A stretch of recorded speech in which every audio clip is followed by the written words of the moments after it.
Good evening, everybody, and welcome to the Pac-12 Chat Show Live here on the Voice of College Football channel. My name is Tony Altimore. I'm going to be here with you tonight, along with Tim, Rick, and Chris, and we're excited to talk to you about Pac-12 football and the week we just had and the week ahead. It's going to be a lot of fun. Now, this show is for you guys. It's not for us. And so we want to interact with you guys during the show, and we'd love to have you interact with us. And there's a couple ways that we hope you can do that. The first way is that we're going to go through the games first, and then we want to have you guys call in. So we'll put a link in the chat. I think it's already in the description, but we'll do it in a little while. And we want to hear what you guys think about the games ahead. The second way is that you can participate in the chat. So there's the live chat in the window. We're streaming right now in 3 different channels with Mark Rogers, Voice of College Football. On the main channel, the USC channel, and the Oregon channel. So if you want to just talk with fellow Trojans, you're probably in the USC room. If you want to talk with everybody, you're probably in the main room. So you may see some chats that are coming from the other rooms. They get aggregated together for us. So we hope you guys will join us in the chat. If you want to make sure you get our attention, and we'll bring your chat up right away, you can always do a super chat. That is tremendously helpful to Mark's program. You can also, particularly if it's afterwards, if you have a thought or something and you want to send a Venmo or PayPal, we will. It helps support Mark's channel in the show, and we'll talk about it for sure on the next show. So those are the main way. And then the last way is also you can tweet at us. So we all have our Twitters up. You can see my name right there at TJ Altimore. Love to interact with you guys on there. So you can send us a DM or tag us in something, and we'll talk about it on the show. So without further ado, let's bring in the crew and let's talk about the week ahead here coming up for the Pac-12. So bringing on, if you want to say hi to everybody, we've got LBC, Tim, and Chris. Good evening, everybody. Thanks for joining us.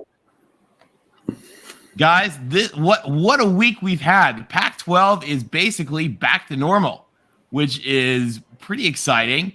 Certainly the days of stinking are bad.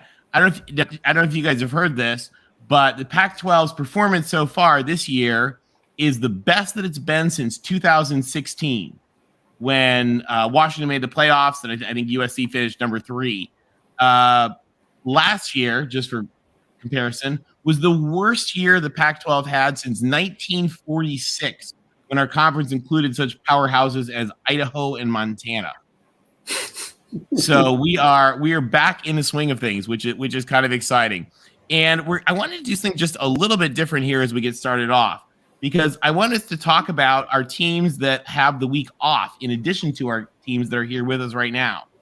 And the first one I wanted your guys' thoughts on is ASU.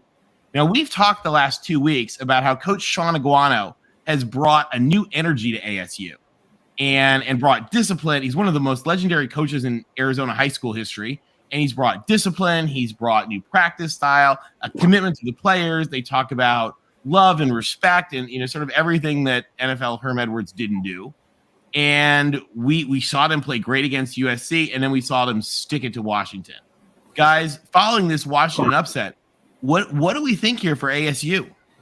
Yeah, I think it's really interesting because you have that bad loss to Eastern Michigan. And I think anytime we ever talked about Arizona State, we were like, oh, well, that's a dumpster fire, moving on to the next game. But if you take a look at their schedule after that Washington win, now their other losses besides the bad Eastern Michigan loss are at USC, at Oklahoma State, and at home against Utah. And that's kind of like a mini murderer's row there, so to speak. And now they have Stanford and Colorado coming up next. They could very easily be 4-4 going into a UCLA game in the desert, which I'm kind of concerned as a UCLA fan might be a trap game of sorts all of a sudden. And I think you have a chance to have this be, like a team that we were all sitting laughing at 1-4 or whatever they were. And all of a sudden, we look at the end of the season, they're bowl eligible. Yeah, you bring up a good point, Chris. Their record is 2-4. As you mentioned, they get a bye week, which is going to give Sean Aguano a little bit more time to get his expectations across to the team. What a victory for them, beating Washington in the desert. I don't think they would have beat Washington with Herm Edwards. I think they're going to win 3 more games. I think they'll go 5-7 because after UCLA is not going to lose that game.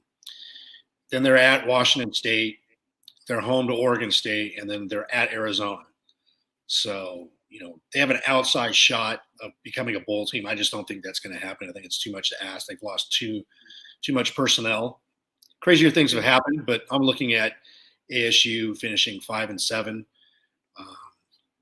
And that's the best could be expected, considering all the turmoil they faced in the offseason, the pending NCAA investigation, losing all their a majority of their coaching staff, and then losing Herm, and losing a lot of players in the transfer portal. Tim, what are your thoughts on ASU? Tim, you're on mute.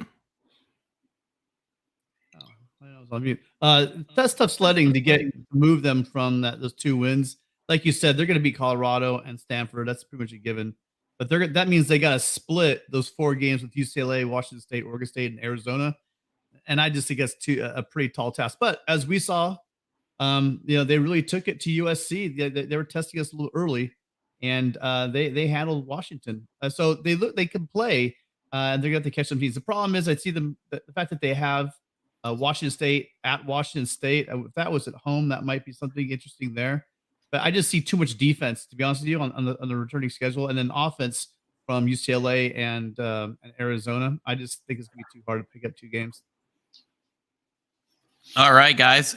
Next up to bat, and we're going to talk about this a lot next week, but we've got a rumble at Autzen coming up. UCLA, number 11, just surging in the polls and national perception, and Oregon, who's playing like one of the best teams in the country. Like, they have put that Georgia loss to bed and are just stomping past people. This is looking like it might be one of the biggest conference showdowns we've had in years. Again, we're going to cover it in depth next week, but just real quick, what are your guys' brief thoughts getting ready for next week's showdown as we both teams sit in byes as we wait for this just epic showdown of UCLA and Oregon? Well, I just want to say that DTR may not just be reformed, but he may deserve a trip to New York. And that's the 2nd week in a row that he's won Offensive Pac-12 Player of the Week. So I'm on the Heisman campaign board. If anyone wants to, I'm gonna get out there and just start planting the seed real hard for that to happen. But no, the game itself, like, depending on what happens in the top 10 ahead of us, you might end up in a situation where this is 2 top 10 teams coming next week. And game day loves puddles, so maybe ESPN makes a trip out west. And I'm of the opinion that this is right now the 2 best teams in the conference. I know other people speaking might disagree with that, but I'm super excited. It's fun to be relevant for the first time in a while after that game last week might be the biggest UCLA win for the program, like, within a decade. I don't think that's like overstating it, to be honest. No. At Eugene is a different task. They haven't lost since 2018, but it's fun to be in the conversation. Hey, Chris, congratulations. UCLA had big back-to-back wins against Washington and obviously Utah. And you made Utah look like non-Utah. Actually, you made Utah look like Utah playing outside of Rice-Eccles. They're a different team when they leave Utah, and you can see I think they realized they were in a game, and Cam Rising made some mistakes off platform, early interception, and then late in the game gave up a fumble that was returned to the 1 yard line. So credit UCLA for constantly keeping the pressure on Utah, and they couldn't respond. This is going to be a great game at Oregon because you've got Charbonnet, and Oregon currently leads the Pac-12 in rush defense at just under 100 yards a game. So something's got to give because they're going to feed the rock to Charbonnet. And on the flip side, their pass defense is atrocious. It's last in the Pac-12, giving up about 280 yards a game. So we're going to get to see DTR throwing it to Bobo and taking advantage of the Ducks defense. But at the same time, Autzen has the home field advantage. This is an FU game to UCLA. Adios. Those people are going to be nuts. They're going to be drinking IPAs 3 days in advance. And it'll be loud, and they're going to be mean, and they're going to want Chip Kelly. So it's going to be an epic game. Good luck to the Bruins. Tim? Yeah. Well, New York, huh?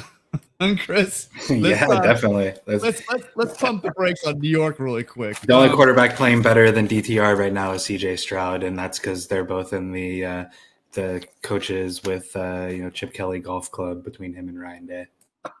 Well, I think we'll have to revisit this in a couple of weeks. I think that UCLA is playing very well right now, but one thing we are really pointing out is they've played 5 of 6 at home. Their one road game was against Colorado so far. I think that this year things have looked way up. I think we were all down on UCLA to start out this year, and they got hot in the last couple of games, and they got 2 great victories. So we'll go more detail this next week, but because this game not really even happening for 2 weeks, so I don't have much to say on it other than Chris. I like the enthusiasm. It seems like you're way up for UCLA these days, but let's see how this thing plays out. Yeah, no, I won't argue it too hard right now either, and we can get into it the most. The nice thing is I actually don't even think it's necessarily must win. Like it's must win for certain things, but I don't think it's must win in terms of having like what I would call a successful season, but we can break the details down of that more like next week. We don't need to hash it out now. It's going to be a must win if the Bruins want to get out of the season with only 1 loss. Let's put it that way. Oh, what's the next game? Come on, Tim. Don't rain on his parade. UCLA is looking good. Best they've looked under Chip Kelly. That was Chip Kelly's biggest win. I think Chris is right. It's probably their best win in a decade. So give it up. You're muted, Tony. And of course, I screwed up myself. Sorry. One thing Chris is talking about DTR. One thing about DTR that people don't mention is DTR has had a rapid increase in success at UCLA. And the last, for each year, he gets a lot better. Now, one thing that's pretty crazy about DTR is he came from Bishop Gorman High School in Las Vegas, one of the big football powers, but he was not playing quarterback through his whole time at Bishop Gorman. He was a wide receiver his junior year. He didn't play quarterback till his senior year. He came into UCLA with only 300 career attempts. Now, what is Arch Manning going to enter Texas with? 2,500? Just something ridiculous like that. So, coming in without the level of experience that a lot of these guys had, he has made the incredible ascent into where he is now that I think is actually kind of remarkable. And so keep that in mind when you guys think about DTR. So this game, again, we're planting a flag. This is going to be something else.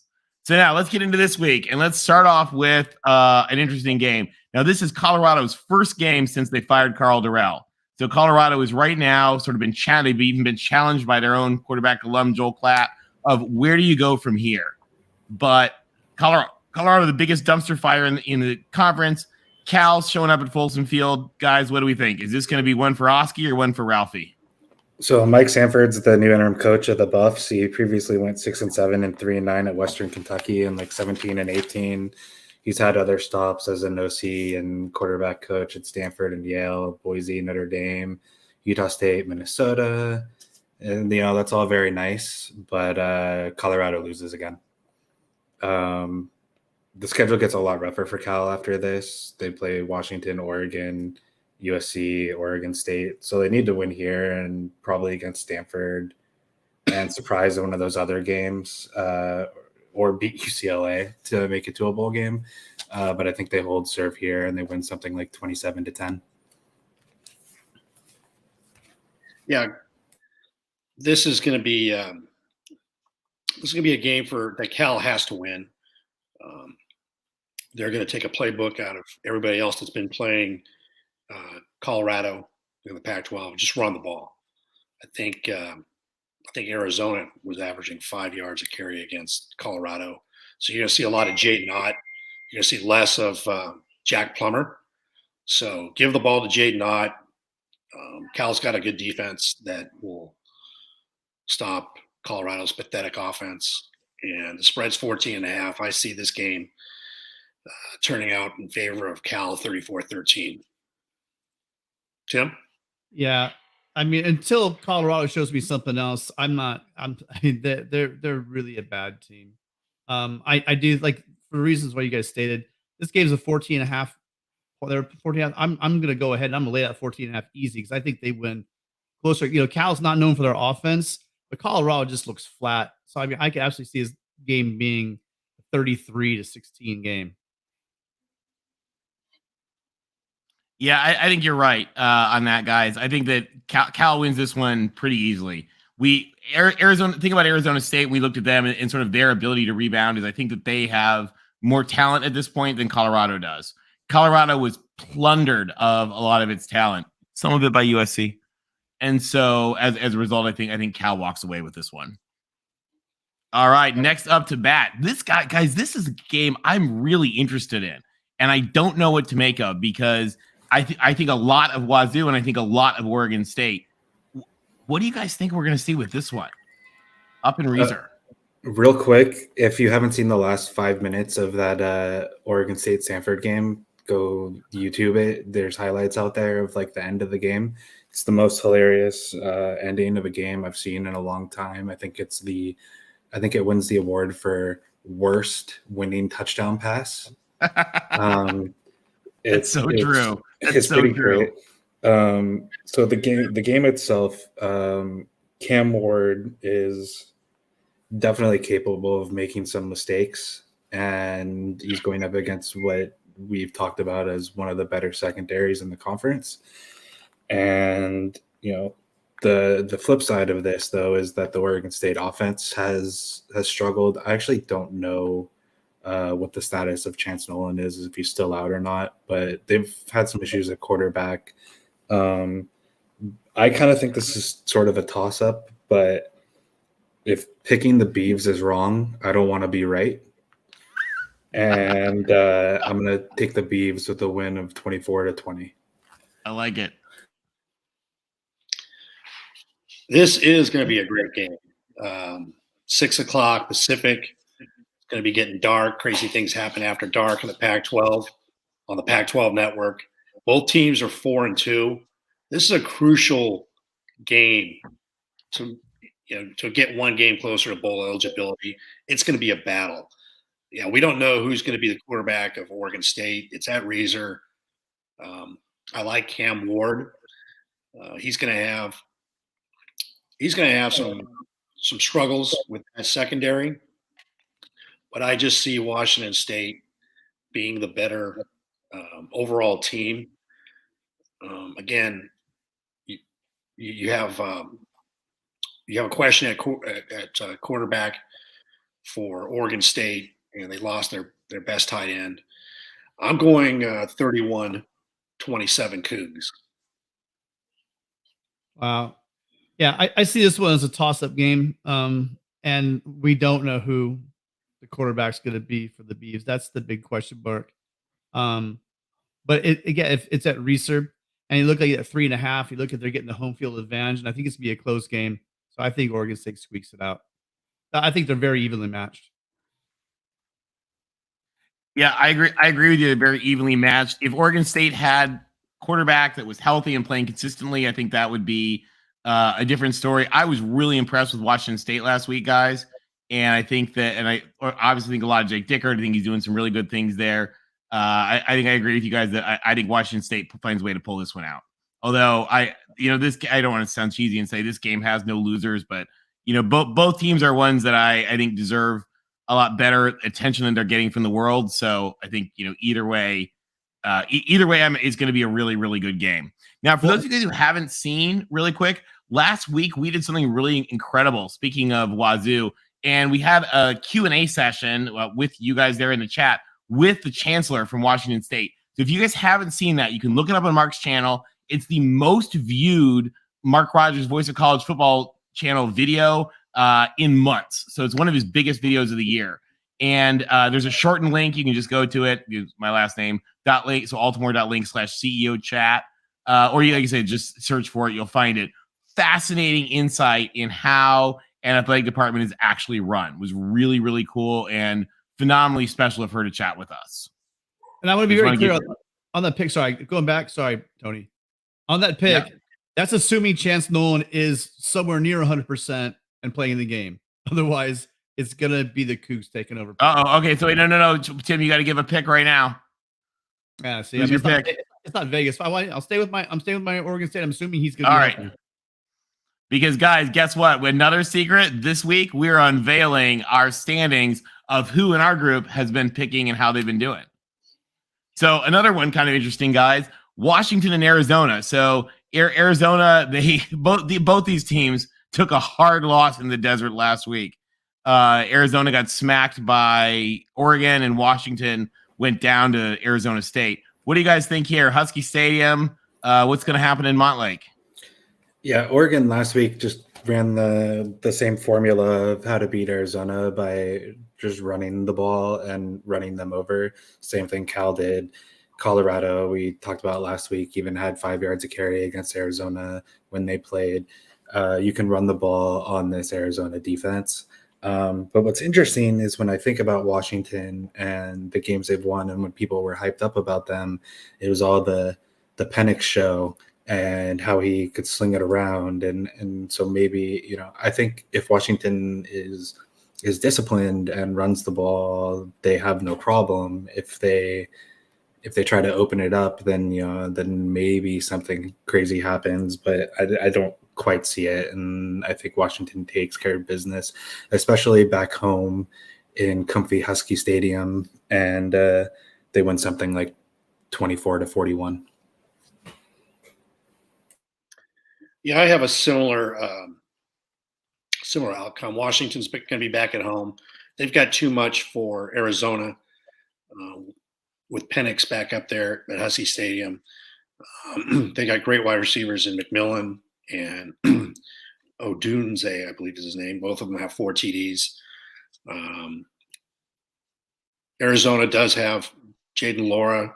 They've got a great receiver in themselves in Jacob Cowing, the transfer from UTEP, who's got seven TDs and 643 receiving yards. But at the end of the day, I think it's going to be too much of the Huskies. I've got them winning 45-27.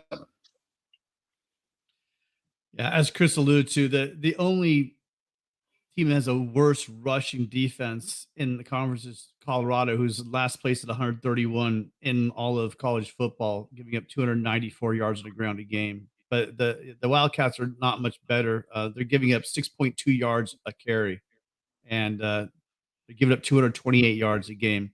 They're just going to run. And Penix has been struggling, but they're not going to need him in this game, and Washington's going to win big.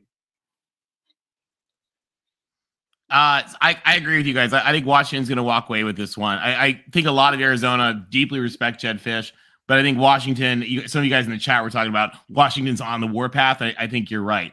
I think that it's going to be really interesting. Now, one other thing I tell you, something we may need your guys' help with is we haven't brought on an athletic director yet. And so one of our targets for our special pre-show interviews is we want to try to get Jen Cohen from UW, who made the brilliant hire, I think, of Kalen DeBoer, to come on our show and talk about what it was like to hire a football coach. So we may need you guys to help us in a little Twitter campaign coming up. We just want to plant that seed right now. But yeah, I think Washington wins this one pretty solidly. So another one, a sort of quasi Pac-12 game. It's non-conference technically, but also features 2 friends of the show. We've got Notre Dame and Stanford going to South Bend for a night game in South Bend. Now, this game, a little interesting. We're going to hear, hopefully tonight, if not over the weekend, from good friend of the show, Will ND, who's doing all sorts of live streaming, and he may actually be live streaming this game. So if you don't want to watch the USC game, you might want to check out Will ND, good friend of the show. You guys know him from Mark's show and all the others. Just a phenomenal guy. Does a lot of live streaming of these. And also friend of the show, the Stanford Tree, you can see there, launched his new tree last week with special guest Stanford band member Robert Griffin III, who played the cowbell with the Stanford band before the game, which is kind of fun. So the Stanford band is banned from Notre Dame. They're not allowed to enter the stadium, so they will not be there. But guys, what do we think here as we get Stanford heading into South Bend? Does Touchdown Jesus get the win, or does the tree win from afar? So like as we already talked about with Oregon State, Stanford snatched defeat from the jaws of victory last week after being up 24-10 in the fourth quarter and losing 28-27. On the road against Notre Dame is not going to be where they get their first FBS win of the year if they do get one. So I think Notre Dame rolls and wins by 21 or so. Yeah, Stanford's up against it. They're inconsistent offensively.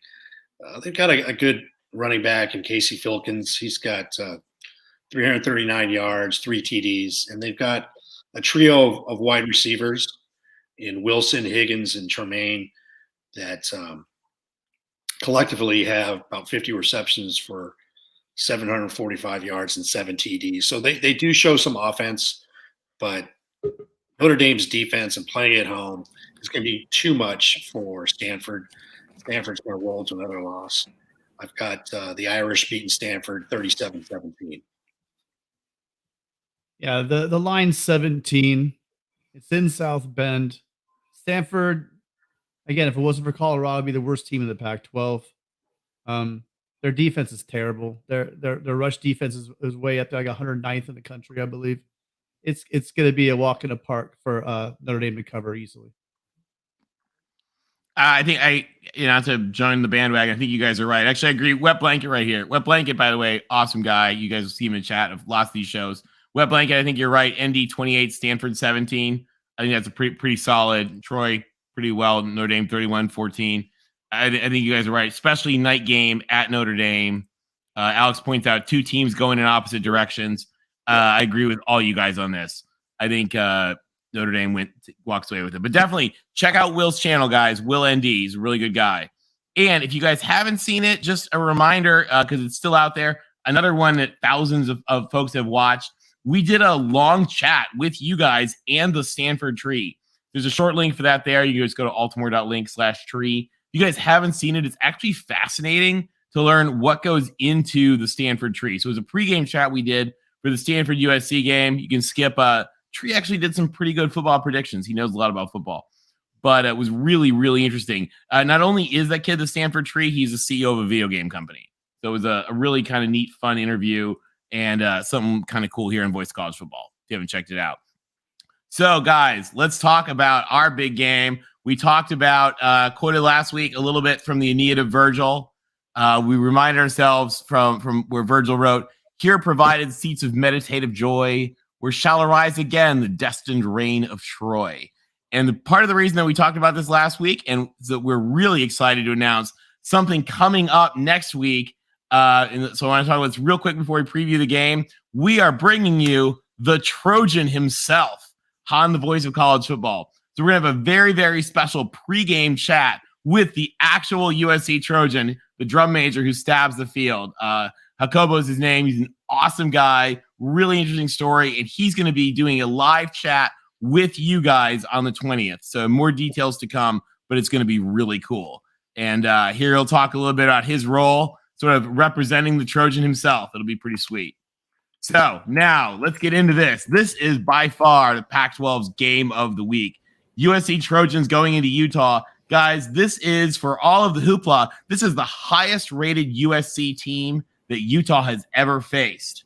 And Utah, are they going to be on a warpath after losing to UCLA? Or is USC going to come in and wrap up their season as far as national relevance goes? What's going down at Rice-Eccles? So, yeah, after that UCLA victory last week, I think you have some people nationally pointing to that loss and the Florida loss all of a sudden want to say, oh, Utah's not as good as, people thought, blah, blah, blah. I still think it's way premature to call this Utah team not a good team. And I think, they're in a suspiciously similar situation to they were last year. I think they were also 4-2 last year before they went on a tear and ended up beating Oregon twice and looking all of a sudden became people's darling playoff pick, this year. So I don't think it's inconceivable of Utah I don't think they're that same team, but I don't think it's inconceivable. I don't think they've given up on the year I think they're still going to hang around and cause some trouble for some other teams. And this is Utah in Rice-Eccles, not Utah on the road, which we know are two different beasts. The Utah at home is 23-2 in their last 25. And the one interesting stat before I let the USC people talk this game up, and you guys should spend way more time than I do talking about it. But this is, I think, the best offense that USC defense is going to face. And I think they're going to be a little bit different than some of the other teams that you faced, in the sense that they're going to want to run the ball, and I think they're going to stick to running the ball. Where I think USC is maybe, 100th or something in yards per attempt on defense against the rush in the country, and Utah leads the conference in rushes per game. Oftentimes, teams get behind, the Oregon State game being the exception. Teams get behind against USC and then have to abandon the run. So if Utah can stick around and keep running the ball, maybe they can keep Caleb off the field, which I think will be important because Utah has struggled with mobile quarterbacks in their two losses against DTR and against the Florida kid. So, I think Caleb kept field day. I think there's going to be a lot of offense in this. I'm going to take Utah by a field goal, 31-34. Great analysis. I love it.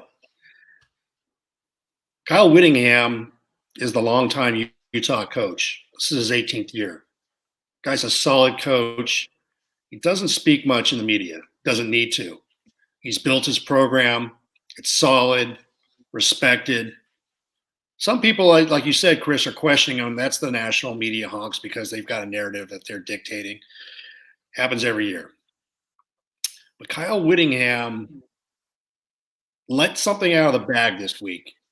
In a press conference, he was asked about Lincoln Riley, and he kind of went off on a tangent, started speaking about NIL. Long story short, he was saying, the top 25 teams are the top 25 NIL collectives. So why would he say that? Maybe because he knows that he looks at the USC team and the turnaround that Lincoln Riley's done by taking advantage of the rules of the transfer portal and what college football is now.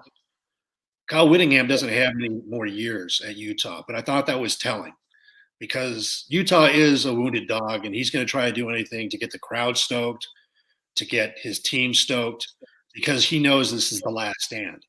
They have to win this game.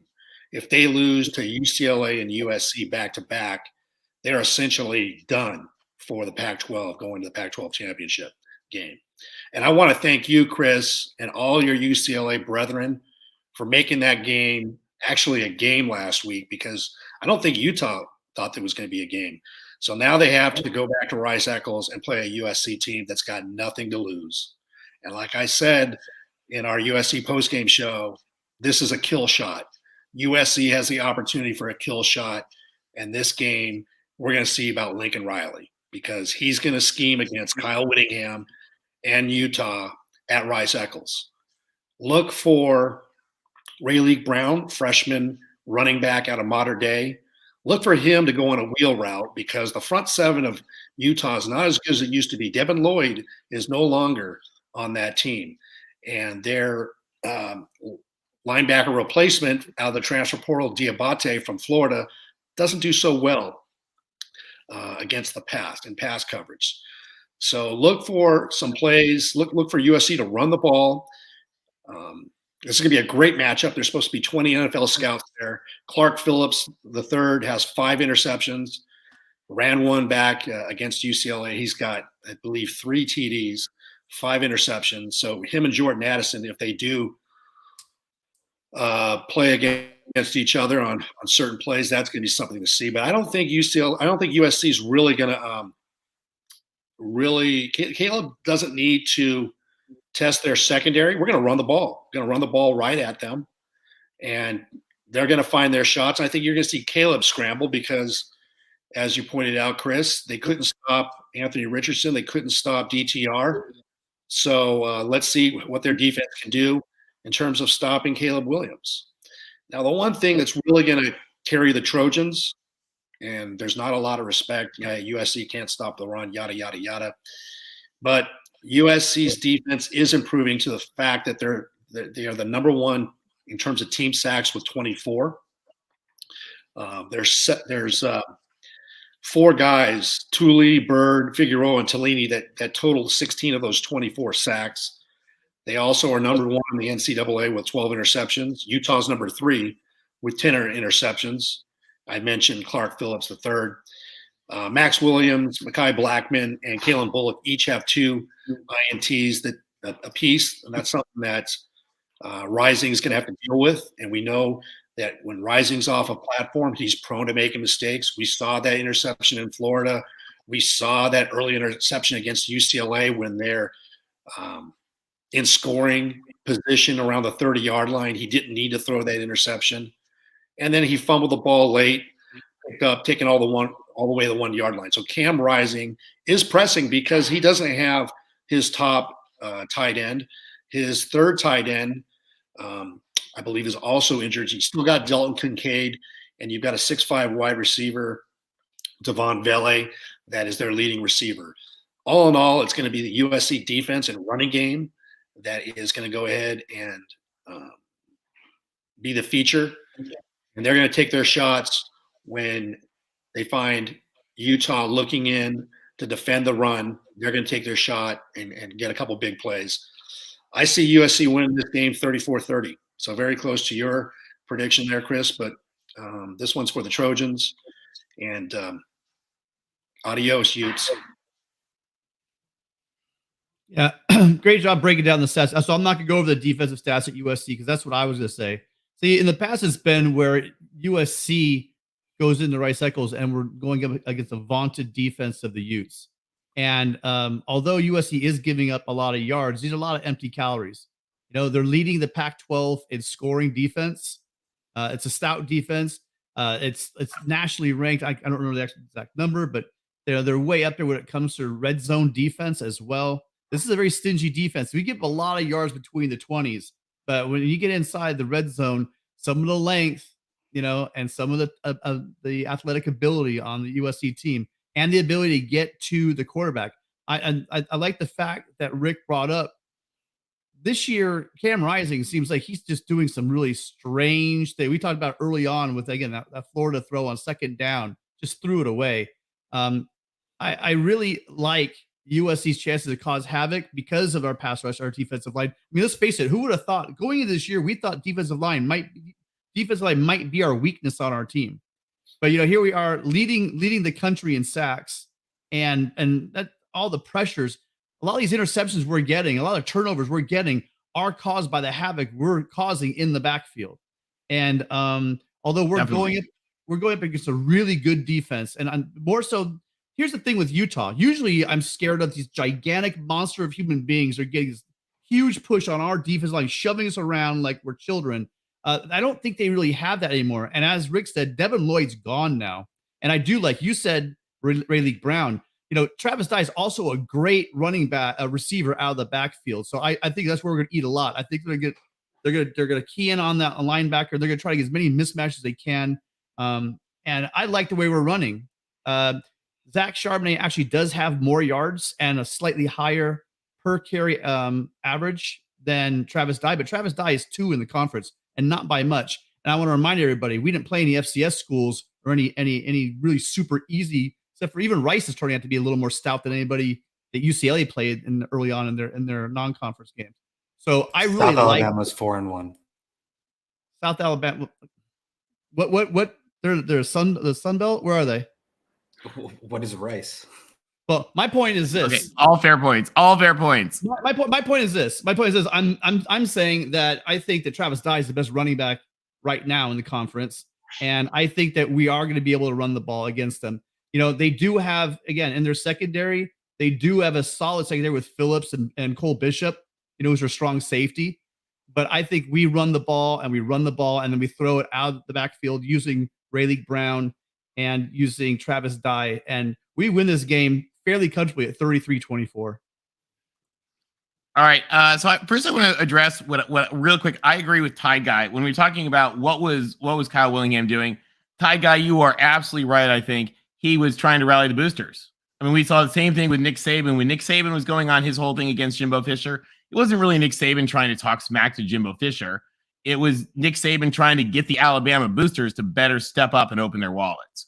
And I think I think we saw the same thing with Kyle Whittingham this week. This is why I didn't think it was as big a deal, because I thought it was a fundraising pitch.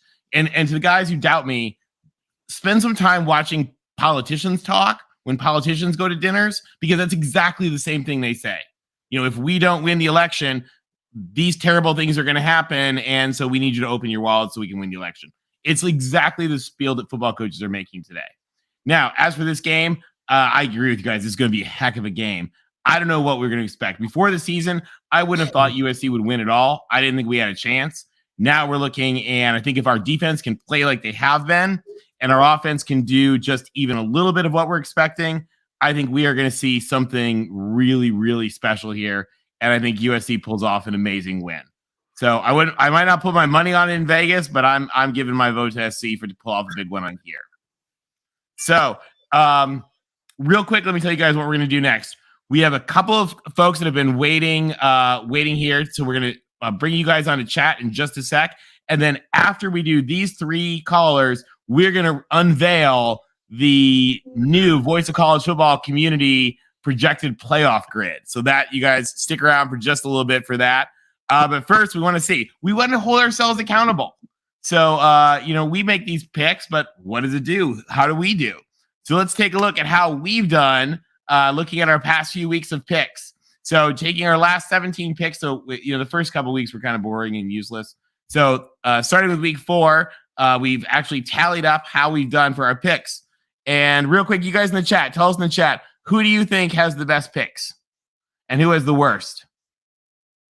Give us your predictions in the chat. I know there's a second delay here.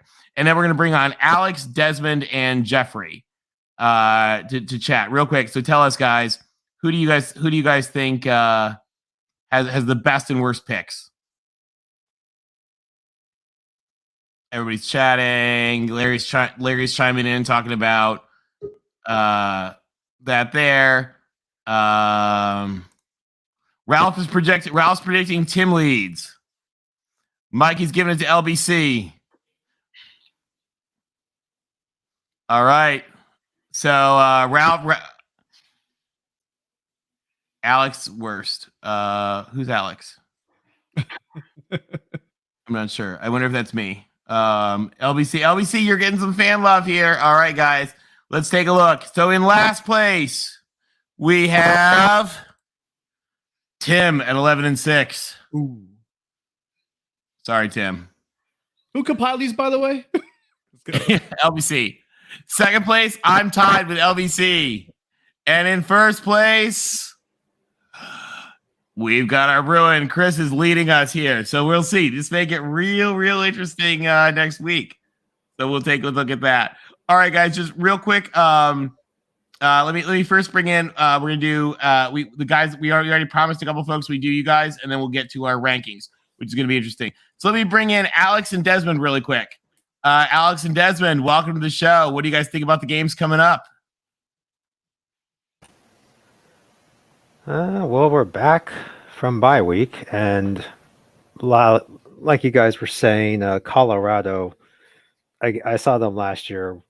Worst team I'd seen in person that I can recall, and coach is not going to fix that team.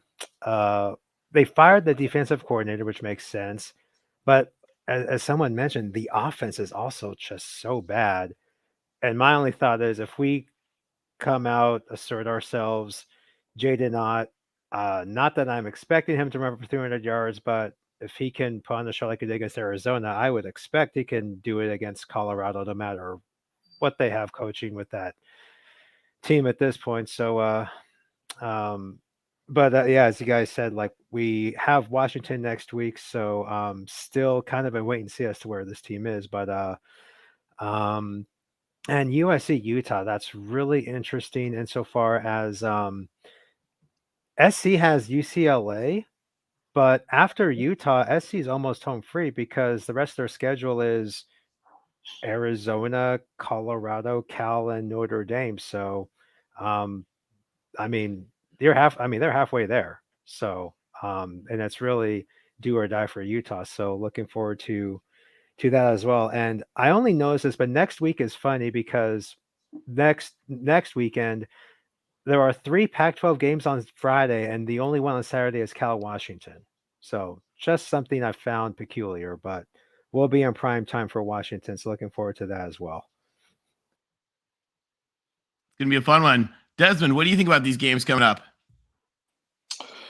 Yeah, I guess just to start with the SC game. I mean, it's gonna be interesting. It's gonna be the tale of two factors. I mean, can USC stop the run and force Rising into an obvious passing down? I mean, I think that's when USC's at their ultimate best. When we know teams are gonna pass, we can unleash Tui. We can unleash all our guys on that line, and we're leading the nation in sacks. I mean, you start getting pressure, you start getting all that, and then you got our guys on the back end that are just ball hawking all over the place, and that's USC's best. So it's going to be that, and then obviously can we still establish the run? I think Charbonnet ran for God knows how much last week.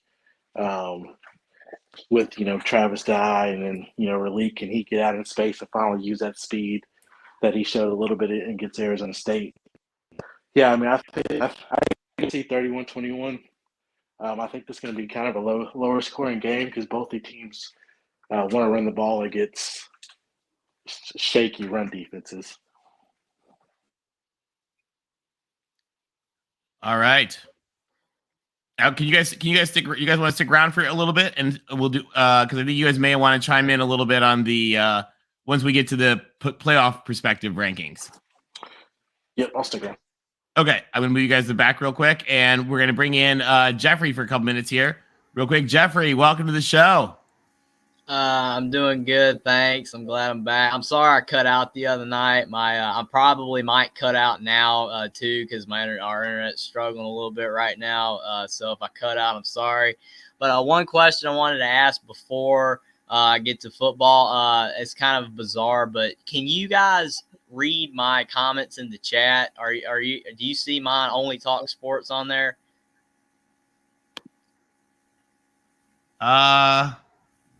I have not. I was wondering. The only reason why I'm asking is because I was watching it on my phone simultaneously with my computer. When I was typing in stuff, I didn't see my comments coming up in the chats with everyone else. So I don't think you guys ever see my comments because when you ask the score predictions, I'm putting mine down and I'm not coming up. So am I like not on Weird. in the chat? You know what? Let's figure. We can figure that out. Let's chat afterwards and we'll figure that out for you. If you want, if you go to the USC channel, maybe go in the USC room, and run the show in the USC channel, and then we'll be able to see your chats. So you'll be able to see mine in the USC channel. You're saying? Yeah, if you go to the USC channel, it should work. Okay. Possibly. Let's try that. All right, can you try that right now, and then we'll do our playoff rankings, and we'll bring you back in. I'll go to the USC channel. That's fine. Okay, thank you. Okay, perfect. Do that, and then so we'll bring you right back in, and let's get something that everybody's been waiting for, which is our playoff prediction poll. Now, LBC, as the guru of the poll, do you want to tell the folks kind of how that process works? Yeah, we thought we'd come up with an idea instead of looking at what the playoffs would look like after the season with a 12-team playoff. Let's start. We started last week. And yeah, it's going to change. It's going to evolve. As you know, the playoff rank, the college football playoff rankings that come out, I think the third week of October. Usually you have 8 games, and you have a pretty good understanding of which teams are the better teams that are going to be in line for a possible playoff bid. Obviously, there's only 4. So we did this, and last week we had a lot of controversy in the chat, questions about Utah, questions about 3 Pac-12 teams. We have, I believe, 12 different voters that vote on this from all different conferences, including independents. So, we rank them 1 through 25, and then following the college football format for the 12-team playoff, you have the 4 highest ranked conference champions are seeded 1 through 4. And then the remaining teams filter in. And you have to have another conference, major Power 5 conference champion, or actually the next 2 highest ranked conferences. So it could be any other conferences. Yep. So you have 6 conference champions, the highest rated, 4 get a bye, and then you have obviously the top 12 ranked teams. And so we're calling this basically the 12P5 rank. It's the 12-pack Patreon playoff prediction poll. So this is one of the perks for Patreon is you can be a voter if you'd like. And so we're just having a little fun. We're looking for a beer sponsor. That's why we called it the 12-pack Patreon playoff prediction poll.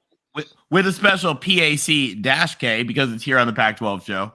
So if anybody that's in the chat knows somebody that works for a brewery, a home brewer, not a home brewer, but a small regional brewer, or a big brewer, it'd be fun to have this sponsored by a beer company, because college football is even more fun with tailgating and having a beer. So without further ado, Tony, why don't we? All right. So we take a look at the rank at the results here, guys.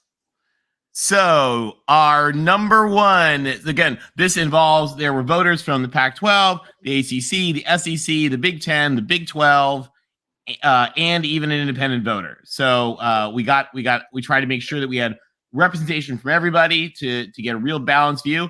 And if you guys want to have a vote, then you should be joining the Voice of College Football's Patreon community. So the number one voted team in our number one ranking, prospective Big 10 champion, Ohio State.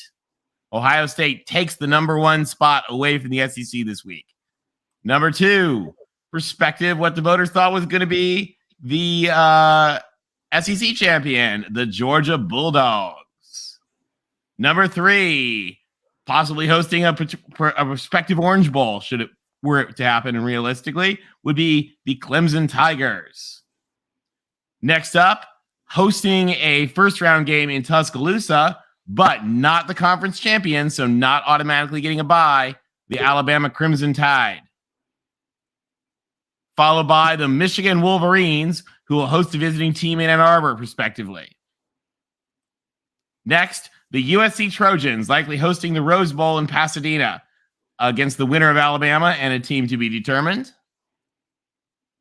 Then those Tennessee Volunteers hosting the third first-round game in Knoxville. And the Oklahoma State Cowboys as the prospective Big 12 champions hosting a game in Stillwater. So the lowest ranked of the Power Fives, but there's still one more sixth conference champion that would be up. Yeah. So let's see who's filling in the rest of these games. Number 9, TBM. How about that? The viewers said UCLA, fight, fight, fight, with an 8 clap in the rankings for the first time this year. Expand the playoff. I'm in favor. Let's go. I like it. Then head to Knoxville, prospectively. Penn State is who the voters gave it to. On their way to Ann Arbor, Lane Kiffin and the Ole Miss Rebels. Jackson Dart versus JJ. Guys, Jackson versus JJ, that would be a game. And then last, maybe least, is AAC 6th champion Cincinnati heading to Tuscaloosa, getting in that Rose Bowl bracket. Guys, what do we think here of this prospective bracket? Tim, why don't you lead us off? Well, I'm just looking at the matchups and the differences. I mean, I'm glad to see that UCLA snuck in there. I think the voting they're undefeated, and I'm glad they're in there. But I'm wondering, I would love to see that Oklahoma State UCLA game of all the first round ones there. I mean, I know you want to see that Michigan Ole Miss. I would enjoy watching that one the most. The rest of them, to me, and the Michigan Ole Miss will be a good one. But I really, really think that the best game of the day would be that 8-9 with Oklahoma State and UCLA. I think Tennessee takes care of Penn State. Then I'm also thinking I'm going to give the lean to Michigan in that game there. And then I'm not sure about the Alabama Cincinnati might be a toss up. So I don't know about that one. And actually, guys, I forgot to give something here. There's one more click. Our next 2 teams out. So the 2 teams that were next in the voting that did not make the bid were Oregon and Wake Forest. And that's what I was going to do. I was actually going to bring up Oregon and be I'm kind of surprised that they're not in here. I guess it makes sense because they've lost to Georgia. But, I mean, that Oregon team might be the best team in the conference. And, I mean, I get why they're the bubble team and they're the next one out. But I think, you know, in a few weeks, we might be saying something very different about that Oregon Duck team, at least from a national perspective. I think that they're pretty damn good. I think that UCLA and USC and Oregon are all the same team to me. They're both really good offenses with very questionable issues within their defense.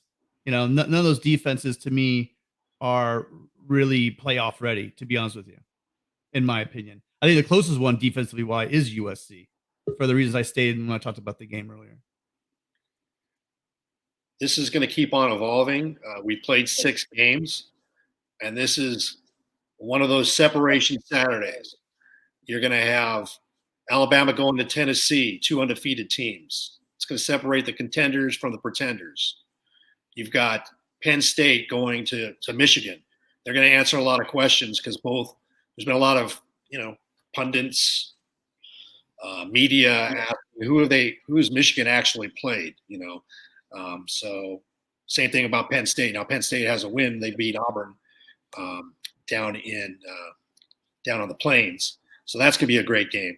And then you have obviously USC traveling to Rice-Eccles to play Utah.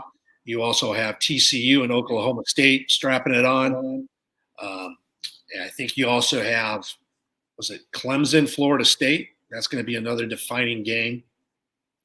So a lot of big games are going to be happening. This is going to keep on evolving, this playoff bracket. And it's pretty exciting. It's going to be fun. We'll get to see what happens this weekend. And, as we move forward, which teams are still in contention. I look at the bracket right now, and with the exception of Cincinnati, every one of those teams is currently undefeated. If I'm not I like mistaken. it. Yeah. All right, guys. We're gonna in just a minute. We're gonna bring back Alex and Desmond and Jeffrey. But first, we have a very special guest, one of the biggest celebrities in the voice of college football community, here to chat about the bracket. Guys, let's welcome Darrell MVP. Darrell, welcome to the Pac-12 Chat Show. Give us your thoughts on the bracket. It is great to be here. Thanks, Tony, and everybody for having me on. Interesting bracket, to say the least. I'm very curious of why some people think Georgia will win the SEC title game this week and not last week. So I'm not sure if any of the voters here made that switch, but if you did, I'm very curious why. I'll tell you for myself. I don't think the A&M team is that strong this year, and to go into Tuscaloosa, Alabama's had a couple scares now. I don't know that I had Alabama as my number one, and I dropped him down after these 2 scares. Guys, what do you think? Yeah, I still had Alabama one on mine, so I should stay out of this conversation. And Mikey G reminds us there's a reason Chris leads the predictions. That Oregon love? Yeah. I also had Alabama number 1 on mine. So I can't. Would anybody disagree with the Final Four most likely being Ohio State, Georgia, Clemson, Michigan, and Alabama? Darrell, I would probably agree with you on that. I do not have Michigan in my top 4. You had Ohio State and Michigan in the Final Four? Yes, in this bracket, I have 2 SEC teams in Alabama, Georgia, and 2 Big Ten teams in Ohio State, Michigan. Yeah, Darrell, actually, I would agree with you on that. And this comes down. I want real quick, and then let's get back to Darrell's question. But I want to show you guys something structurally about this bracket that is interesting about this entire playoff model that we're talking about, and that is the number 5 slot is going to be something that I think is going to play a really, really interesting role as the playoff goes forward. So in a lot of years, guys, the number 5 slot is going to be the top team that did not win their conference. So for whatever reason, whether it's they lost in the conference championship game, or in some cases you may see a situation where like they lost one game and for whatever reason under divisional structures, whatever's going on, whatnot, they didn't go to the conference championship game. So that number 5 team is very, very often going to be a powerhouse. And the number 4 team could actually be, like in USC's case right now, they're 6, but they could be ranked 7. They could be ranked 8. The number 4 team, because it's the 4th highest conference champion, particularly as the Big Ten and SEC expand, that number 4 team may be further down the road. So it's going to be just a really interesting conference structure there. So that those 5 and those 6s may well often be stronger teams than those 3 and those 4s. I think you're exactly right, Tony, and I think that could be an issue in terms of the quality of the games on the field for those 2 brackets. But I mean, if you're the Pac-12 champion, if you're USC and you got to play Alabama, that's a tough draw. Yeah, it is. Yeah, and I think it's Darrell, I think you're right. I think it's gonna be like that for we're a hypothetical future ACC or Pac-12 or Big 12 team. Like whoever's getting that number 4 slot is going to be, prepared for something rough, because that number 12 slot, this is where that number 5 slot gets especially interesting. That number 12 spot is almost always going to be a G5 team, because it's going to be the lowest rated, the 6th conference champion. So it's going to be probably a Mountain West, a Sun Belt, or an AAC team. And when those AAC teams move up to the Big 12, I think that gap widens between the G5. So your Cincinnati, your Houston, and oh my God, who am I forgetting? Cincinnati, Houston. Who's the other new Big 12 team? UCF and BYU. UCF, yeah, BYU doesn't count because BYU would have to be an at-large bid. And I don't think we see BYU in the top 11 very often. No, but let's call the 5 spot what it is. It's a glorified bye game is what they've got to play. Probably. I think you're right. I think it'll be fascinating if this is the bracket in 10, 15 years, if the 5 seed wins the national championship more than the 4 seed, or even the 6 seed wins it more than the 4 seed. Darrell, I don't think that would be surprising in the least. I think you're right. Well, I think the SEC gets what they want, because they have on this in this bracket here, Alabama's away from Georgia. Let's just call the number 5 spot. It'll be sponsored by the SEC, because it's always going to be an SEC team. I wouldn't say always. Okay, I'll say 99% of the time. Given the past 10 years, but that could always change. And this is great, because the G5, and most of the time, like Tony said, the G5 is going to be the number 12 team. So guess what? They get access to the 12-team playoff. And you know what? You're going to be there for 3.5 hours. You're going to be taken out by an SEC school. And everything what everybody's been telling you about is like, hey, you don't play anybody. You don't play. Your strength of schedule is weak. Well, guess what? Now you're going to get a step up in class.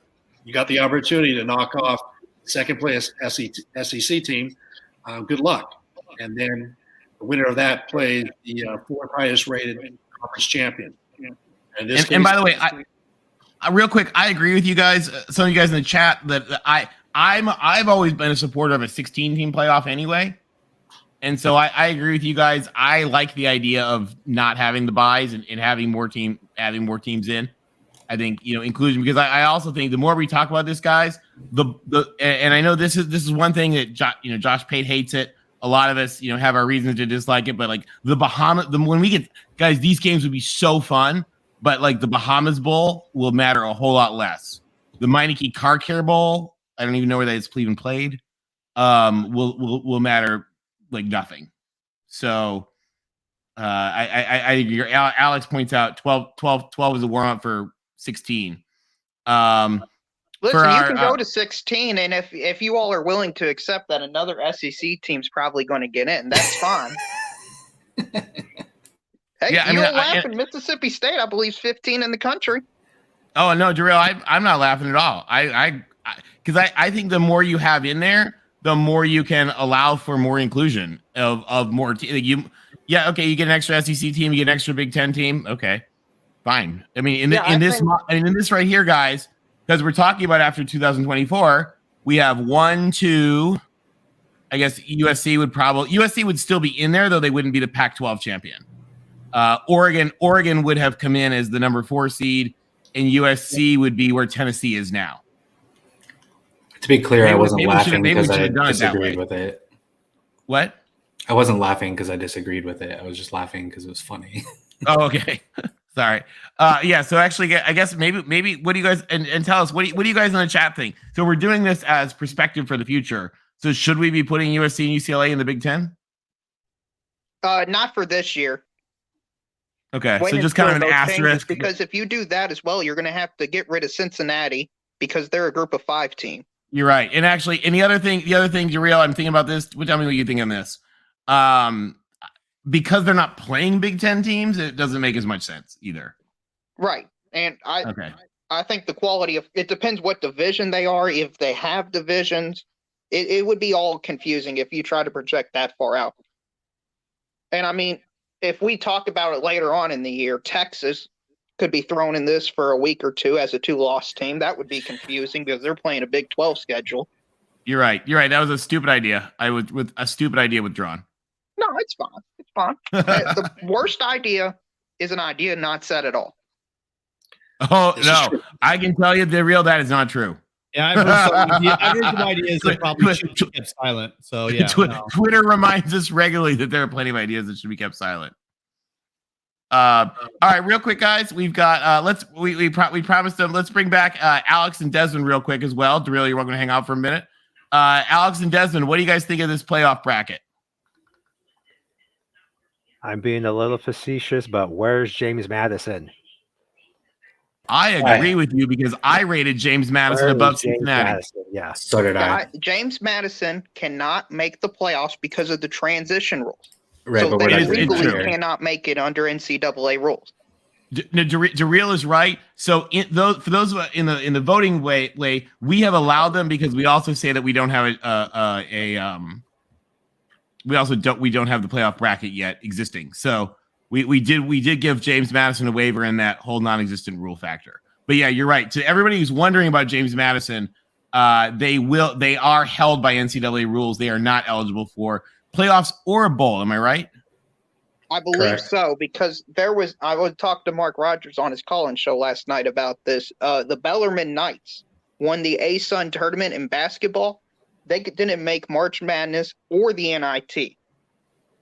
Yeah, I don't even think they can play in their conference championship game if I'm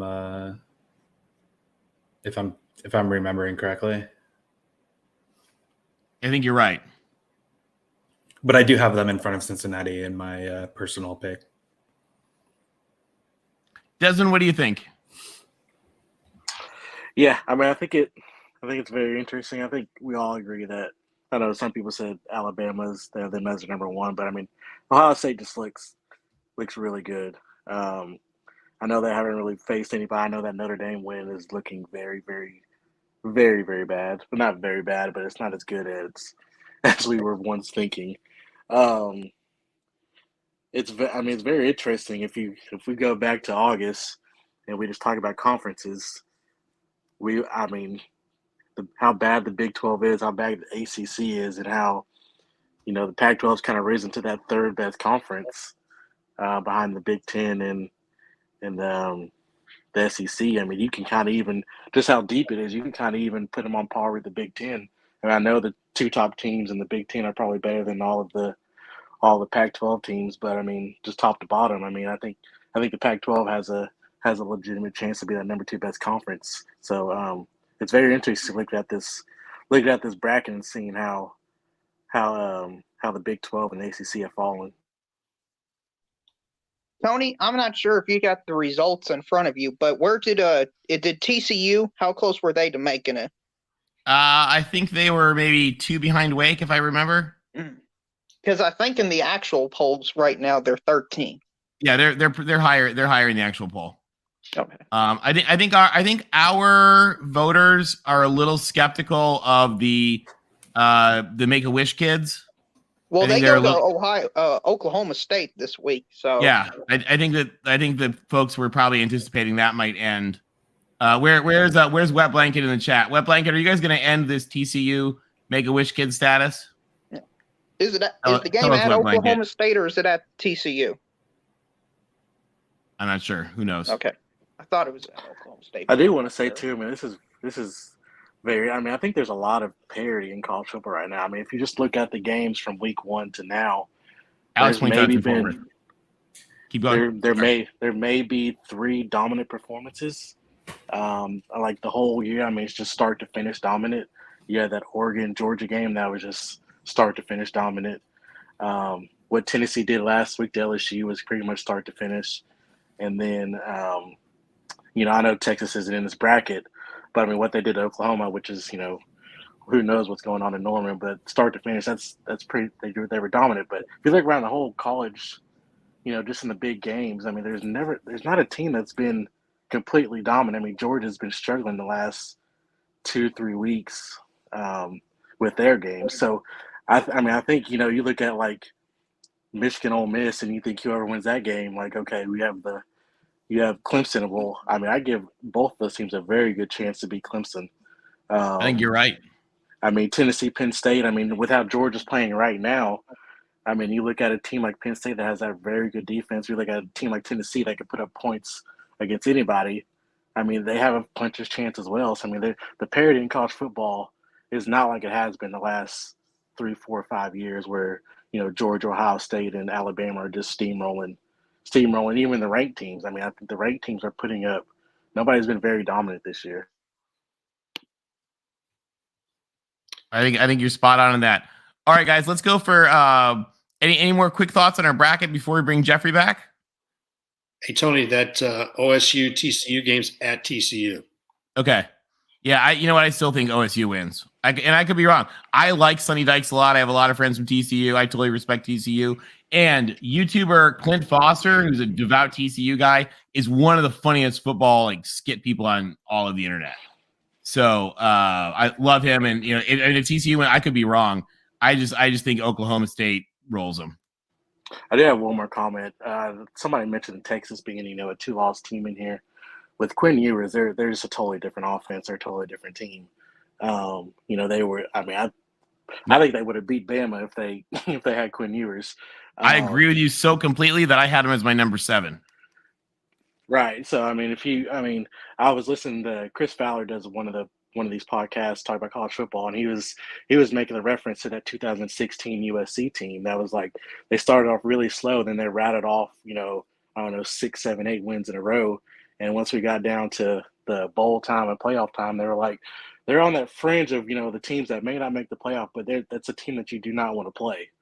They're just so talented. I think Texas is the same way, is that they are so talented. They finally have a quarterback that's very adequate in what he does, and him being a true freshman. I mean, the next 2-3 years are going to be insane. But yeah, I mean, in the next 4 or 5 weeks, I could definitely see them squeezing into this bracket. Yeah, Tony, I would be fine if you had Texas at 7 because that would move Tennessee to 8. And you know what that means? 3 of the 4 Final Four could be SEC teams. Hey, exactly. I think Texas is good. I think Texas is going to stay good for a while. But just like Desmond pointed out, with USC in that year, it was an issue of, and I hate to say this because he's one of my favorite people in the world, but Max Brown started off as quarterback and then was replaced by Darnold, I think. And so it's almost like, we got our quarterback back, just kind of like Texas has done. So, Bart, I think you could be right. Texas with Quinn Ewers is tough. So that's going to be real interesting. I think it brings up a great point. This committee, when this playoff bracket happens, there will be manipulation to make sure there's an SEC team in each quadrant. Brackets. Oh yeah, because it is Sankey's ultimate goal to have 2 semifinals with 2 SEC teams. So 4 SEC teams in the semifinals and 2 in the finals. It will happen. Greg Sankey will make it happen. That's how much power he has. It's going to be interesting. All right, Great. real quick, Alex and Des, Anything else real quick, and then we'll bring Jeffrey back? No, I'm good. Okay. Hey, thank you guys for joining us. We really appreciate it. It was great to have you. Hope we have you back next week. Yes, sir. If I don't. Fight on. Alex, good luck to your Bears. Darrell, what do you think of my comment? Am I I off? think it would be great if the best 4 teams made the Final Four. That's what I think of your comment. Now, you can infer if the SEC is the best 4 teams, but I think 3 of the 4 are this year. I think if Tennessee beats Bama, 3 SEC teams should make the playoffs or are in line to. I know. We'll see. It's going to be interesting. Oh, yeah, it All is. right, Darrell, we're going to go back to Jeffrey. Anything else real quick? Oh, no, thank you for having me on. You guys do a great show with the Pac-12 show. Tony, congratulations on having the Trojan come on. That's incredible. Love the guests you bring in. Hey, that's all LBC. LBC made that one happen. Oh, LBC, I got to give you credit for that, man. You bring on good guests. It's going to be cool, I'm just isn't doing it? a little bit of trolling with my SEC comments. Pac-12, a good conference this year, a quality conference, some great games this week. Definitely going to watch some of the Washington State, Oregon State game and the Washington, Arizona game. It's going to be good. Hey, Darrell, is Will Levis back this week? He's expected to, but we're not sure. All right. Hey, I'm rooting for you. I hope he gets back. Good luck to your Wildcats.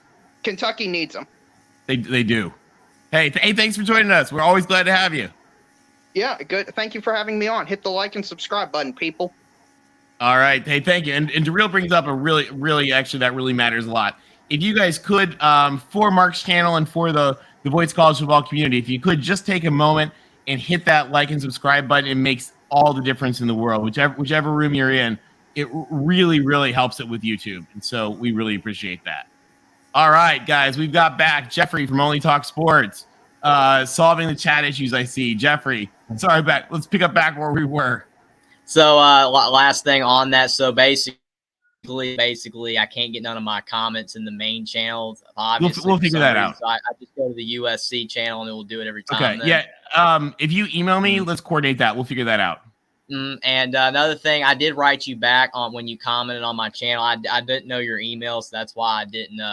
I didn't know how to do it. So yeah, shoot it to me. I'll put it to you right now in the private chat, so you'll have it. Okay, thank you. My technology skills are terrible, man. I can't. I don't know what I'm doing, but yeah, the only reason why I knew my chat comments weren't coming up is because no one was responding to me. And and we'll figure that out offline for everybody. Yeah, it sounds great. Right, now going back to football. Sorry about that. I try to figure this stuff out. I'm sorry, but on these games, I think that Alabama and Georgia, it's very interesting how they're both flip-flopping so much because at times Alabama is looking like they're not the number 1 team, obviously, and then Georgia's at time has not looked like the number 1 team either. And at times Georgia's looked like a better football team, obviously, when they beat Oregon in week 1 like they did, but then they struggled against Missouri and Kent State.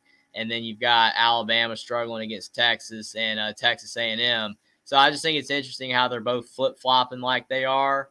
I think that, to me, I don't know what you guys think about it, but in the past, I don't remember the AP voters being so flippy-floppy like they are now. I think that now that with the rankings that they're kind of flip-flopping more than they used to based on close wins. I think back in the past, I could be completely wrong, but when you had a win, you didn't drop, even if it was a close win. And now teams are dropping from 1 to 3 or 1 to 2 now, and I think that's interesting. Yeah, I think you're right. And one of the interesting things about that is, I'll tell you, I don't mind it because I think it's better that they, in the past, they admit when there's issues. In the past, a lot of the times the voters, you'd have these voters that would be like just absolute tunnel vision of like, until they lose, they are number 2. And there's something to be said for that because great teams have challenging games. But I think that when especially when you're looking at early in the season, tunnel vision's the wrong answer. I think Tony's spot on that. And they're also looking at, and there's been discussions about it, about strength of schedule. And for instance, Alabama, I think it came out in the news this week, They announced a bunch of home and homes. The latest one is in 2032 and 2033 with Minnesota. And so they're saying that over the next decade, Alabama's getting away from these neutral game sites in NFL stadiums to doing home and homes at the university stadiums. So I think that's great. So they are listening. Teams are listening. They're beefing up their strength of schedule, and these voters are looking game to game because we're in the playoff a playoff format, and I think it's more important to take consideration week by week what the schedule is, who they're playing, are they performing, are they not performing? Because right now, Alabama, Georgia, Ohio State, they're very, very close, and I think it's great that the voters are paying attention and they're dropping and moving them as they see fit. Mm-hmm. I'm not upset with the moving. I just think it's interesting because, like I said, I don't remember it happening, but it's happening more often now. I think Alabama's been one of the luckiest teams this season. I mean, I don't know. You don't have a luck factor, but, man, I mean, like DeReal and other people have said again, I've said it before, if Quinn Ewers is not injured in that game, Alabama doesn't win. And then you have Texas A&M. I mean, that game could have gone either way, and obviously I think it was pass interference at the end on the last play of the game, which I told Mark the other night. But again, Alabama was squeaked by both games. But yeah, they have not looked like the number one team. And obviously Bryce Young was out against Texas A&M. And if Bryce Young is playing against Tennessee, I think they have a really good chance to win.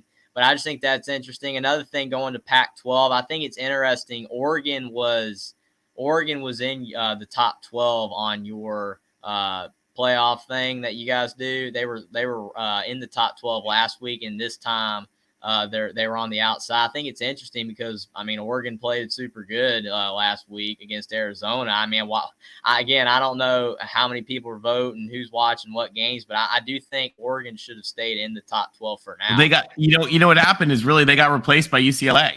Yep. Mm-hmm. UCLA jumped them. So it's going to be interesting with that game. Real quick, I want to give a shout out to Sergeant Pickles. Thank you for helping support the channel and the show. Everybody at the Voice of College Football appreciates it. Sergeant Pickles is a awesome member of our viewing community. We love him. And he points out, sorry, can't say, but great show as always. Thank you. Tough for the Huskies. The D let us down. Still 4-2, room for optimism. Go Dogs. Sergeant Pickles, you get a bow down to Washington. Bump, bump, bump. Good luck to your guys this week, and it's going to be a heck of a game. Sorry, Jeffrey. Anyway, back to the Pac-12. What do you think about the Pac-12 games this week? Oh, I think that obviously the other night when we were on the USC show, I can't remember. It might have been DeReal, but he was talking about how, or it was somebody, but the Utah game lost its luster. USC Utah. I disagree again. Utah is still in a lot of people's eyes a really top tier team. And I don't think this game has not lost any of its love. It's on Fox. I mean, at 8 o'clock, it's everybody's going to be able to watch, including myself, because Alabama's at 3:30, and my dad will let me watch the Pac-12. I couldn't watch USC last week because Alabama was on at the same time. But again, I do think that this is still a very high-profile game. Obviously, it would have been more high-profile if Utah had have beaten UCLA and obviously Florida earlier in the year. But this is still a high-profile game, and if USC does win, then I think USC is in fantastic shape to make the playoff. Now, I will say one more thing. That guy that you had, the Trojans Wire dude, on a Saturday night, he was talking about how the game that USC had last week against Washington State and then winning allows them to lose to Utah and all that. I don't think that's – I mean, he's right, obviously, but if you lose now, it's better than losing later in the season for you to still make the playoff. But I think USC just needs to win out at this point. I'm not saying that losing this game would not eliminate them from the playoff, but you don't want to lose this game because then you have that UCLA game and it puts way more pressure on that game. If you beat Utah on the road, then I think USC is going to have enough confidence to win at UCLA, and then USC is probably going to win out. I agree with you. What do you guys think? Everybody agree? USC is not a playoff team. A lot of people want to think they are, but they're not. I'm just looking at USC from making the Pac-12 championship, qualifying for the Pac-12 championship. As you know, they changed the rules. It's not the winner of the North and the South. It's the two highest rated, the two teams with the highest winning percentage in Pac-12 play. And so I think what Matt Zemek from Trojans Wire was saying is, hey, yes, USC could lose to Utah this weekend and have one loss. We'd be 4-1. And then there's 3 games that are winnable out there: Colorado, Cal, and Arizona, which would put USC at 7-1. And they would control their own destiny, with UCLA being the last Pac-12 game that USC would have. Hypothetically, if USC beat UCLA, they would finish 8-1. UCLA could finish 8-1, and those 2 teams would go. But Oregon would have something to say about it. That's why the game next week, or in 2 weeks, with Oregon and UCLA up at Autzen, is huge, because Oregon needs to win that game to still control its destiny, because they got to play Utah and they got to play Washington. And at the end of the year, the Beavers get them at Reeser. So it's a big game for Oregon. It's a big game for UCLA. Just like this weekend is a big game between USC and Utah. And so you got some big games coming up in the Pac-12, which gives justification that the Pac-12 is having a better year. I think somebody already mentioned that, hey, Pac-12 could be the 3rd best rated conference this year. I believe that. I mean, there's facts. I agree with you that USC has not looked like a playoff team. I agree with you there, but no one really has looked like a playoff team at all outside of Ohio State, basically, in every single game. No one's really looked like a playoff team. I'm just saying that, in my opinion, this is just completely my opinion, that if USC loses to Utah, they're not winning the rest of their games. That's what I'm saying. They're not going to be able to win the rest of their games. They're not going to make the playoff. They have to win this game, because Utah is not as good as UCLA. And USC, if you can't beat Utah on the road, you're probably not going to beat UCLA, and you're not going to be able to beat probably Oregon in the Pac-12 championship game if that's how it plays out. That's all I'm saying. I think for USC to make the playoff, they have to win this game, because it will keep giving them the confidence to continue to win. That's all I'm saying. I don't know if that's wrong or not. And let me tell you guys something as a USC alum and long time USC fan about when you hear USC fans talk about the playoffs. Is that USC's won 11 national championships. They've played in 35 Rose Bowls. I think we won 37 conference championships. And so to USC fans, when they say we're not a playoff team, they don't mean, and LBC, not to speak for LBC, but we don't mean, we don't think we can potentially squeak in. Maybe we could, maybe we can't. It depends on a lot of other factors. What USC fans mean is that Lincoln Riley was brought in to win the playoffs. He was brought in to win national championships and be of the right now we talk about sort of this big 3 triumvirate of Ohio State and Alabama and Georgia, and we talk about them like they're the infallible Red Army of the 1960s. USC was brought in to beat those teams. Lincoln Riley was brought in to build a USC program that can beat those teams. And so sometimes when you guys hear people like say, "Oh, I don't think USC is a playoff team," that's what they mean. USC is not in a position right now to beat Alabama or Georgia or Ohio State, but hopefully they're going to be. And that's what Lincoln Riley's trying to do. I saw a list. Did you guys see the list of how many, how many teams have 3 ESPN 500, ESPN 100, 300, whatever it is, 5-star players already committed in the next recruiting class? Did you see how many teams are on it? It's 1. It's USC. So, certainly, obviously, lots of teams do great recruiting, but that's just something about USC.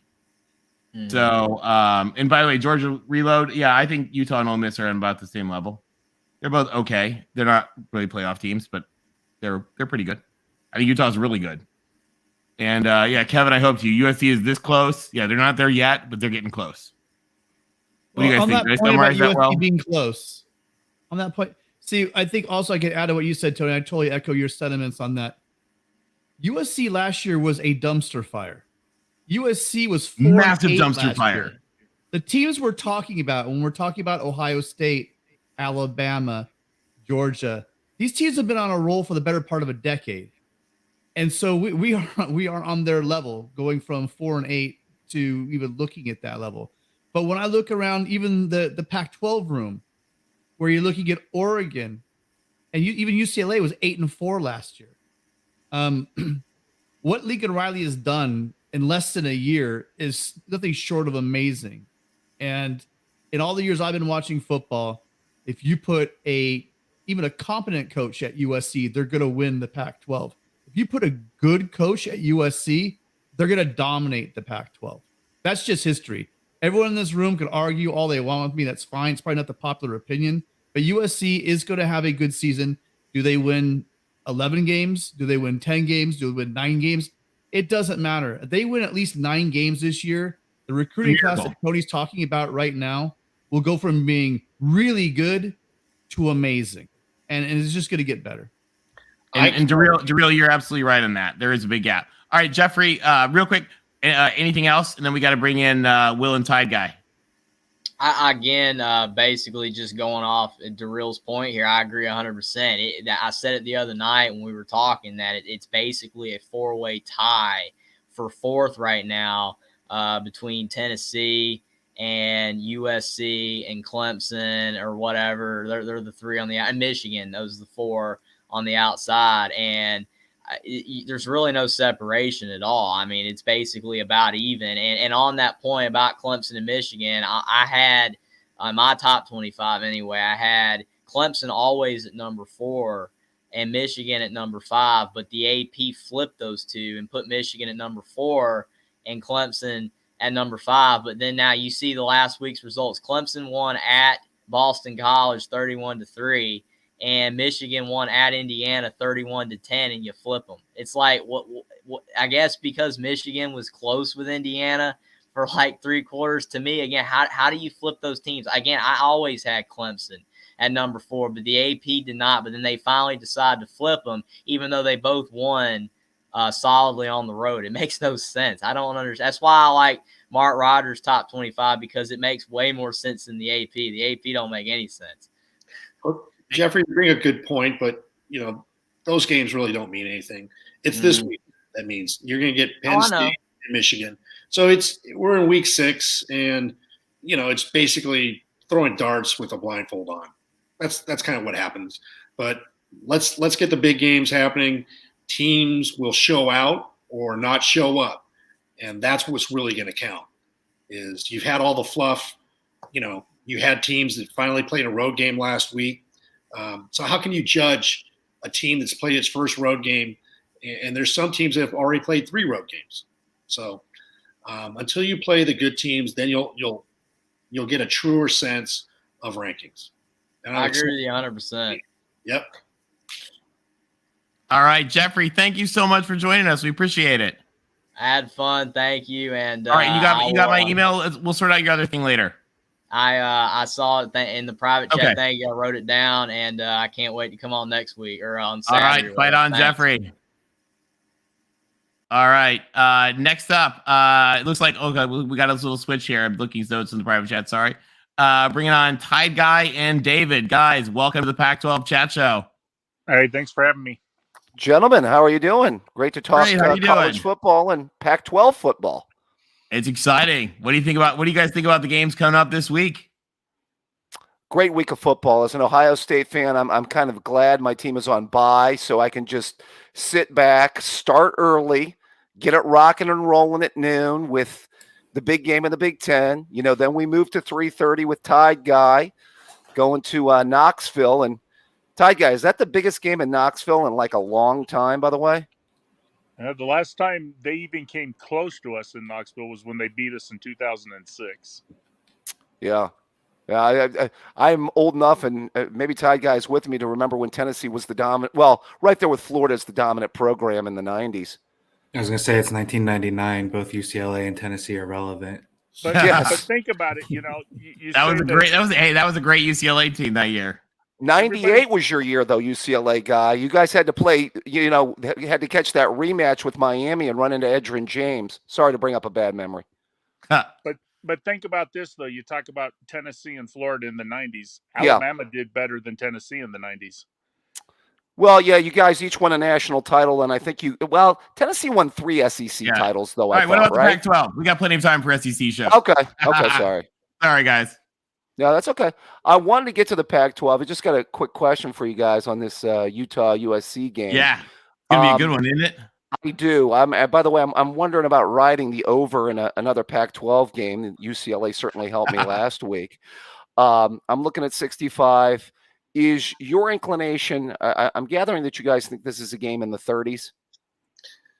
Yes, I would take the under on this. Oh, really? Oh, yes. If you take a look at USC is 3-2 against Utah in the last 5 meetings. What's that? Average score 29-30, totaling 59 points. So Utah, they have home losses, 5 home losses dating back to 2017. USC, Washington, Stanford, ASU, and Washington State. Those 5 games total 28 to 15.8 on average. So those games at Rice-Eccles don't really go over 30, or they're around 30. Yeah, how do you guys feel? Maybe you guys already touched upon this. I think Thomas is a pretty solid running back. I think Rising's a good quarterback. How do you feel you guys hold up against the run? I know you guys have some questions about your defense. I think Tim mentioned it earlier. There's, between the 20s, yes, we do give up some yardage. Right. But this defense is predicated on, creating opportunities. They're number 1 in sacks. They're number 12 in the nation in tackles for loss, 12 interceptions, and they have the number 1 turnover margin. So the defensive line is really anchored by Thule, and he's getting double teams, which is creating opportunities for other guys like Nick Figueroa, Solomon Byrd, Tyrone Tellini. Those 4 guys combined have 16 of the 24 sacks. So we get after the quarterback, and somebody like Cam Rising right now, he's making mistakes. We force mistakes. So it's not really luck, although people will want to call it luck, and they'll just go ahead and take a look at, wow, they really give up the run. Well, yeah, we do give up some big plays, but you have Thule on the line. You have Eric Gentry and Shane Lee linebacking in linebackers, and you got Gentry with just a 7'2" wingspan, and you can't practice for that guy. So he gets a lot of tip balls, and you got Mekhi Blackman, the transfer from Colorado, really shutting his side down. So it's going to be interesting to see if they're going to pass to that side of the ball. Typically, their tight ends run crossing routes underneath stuff. So that's going to be interesting to see that. And really, Utah's got 1 wide receiver and 1 tight end.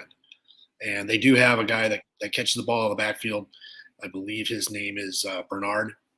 Yeah. So, and then you got Cam Rising that does his thing. So it's really going to come down to SC's defense and special teams. Utah special teams, what Whittingham talked about, how they should just kick the ball out of bounds and give it to their opponent at the 35. So this game's going to come down to a field goal. Got a question for you. We went after Clark Phillips in recruiting. I wish we had him at Ohio State. We could use some help in the defensive backfield. You guys expect him to be matched up against Addison, or do you I wonder if that because that would be an interesting, NFL guy versus NFL guy matchup right there. That's a great question, and we're going to see if Addison lines up and Clark. Those 2 go at it. There's going to be 20 NFL scouts there, so that's the thing everybody wants to see. But I think Lincoln Riley has other things schemed up that's going to cause havoc for Utah's defense, and I think they're gonna go ahead and test the middle linebackers. I think they're going to have Raleek Brown, freshman out of Mater Dei, on some wheel routes. They're going to he really hasn't played much. And I think there's going to be some surprises by Lincoln Riley in this game, and then you're going to get a heavy dose of Travis Dye. Mhm. And I think we're gonna make Utah respect the run, and then USC is gonna take shots and get the DBs and safeties peeking in, and go for some big shots. And USC arguably has one of the strongest, if not the strongest, receiver room in the country. And so if they want to put him on Addison, who's going to cover Mario Williams? Yeah. Who's going to cover Taj Washington? Who's going to cover Brendan Rice? I'm not worried about that. And again, we have probably one of the best receiving running backs in the country in Travis Dye. And I think we run on him. I think for the first time in a long time, we take it to Utah on the ground because we have a very veteran, big offensive line, and I think we run on them. Tim, you mean one of the best receiving rooms next to Ohio State? No, right, I mean Tim? one of the best, if not the best. I believe Athlon and Phil Steele had USC. Phil Steele did one. have you guys one. I said, wait until we get JSN back, though. That He's would be good. Yeah. All right, guys. I Anything else? Dave, I said one of, if not the best. It's Okay. arguable. Well, Tim, and also with UCLA running on Utah, USC won't have a problem running on them. Yeah, I don't think so. I don't think we will. And the other thing is you got better receivers than UCLA, so that's going to open up a whole lot more. I don't think USC has too much trouble with Utah. I think it'll be a close game in that, but I don't see Utah winning this game.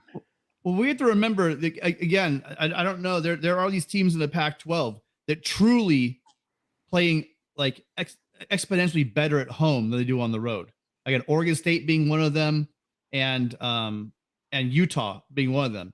Utah is like I was texting in the Discord. Utah is sometimes Tarzan at home and then Jane on the road. I don't think we saw the best Utah team playing in the Rose Bowl the other day.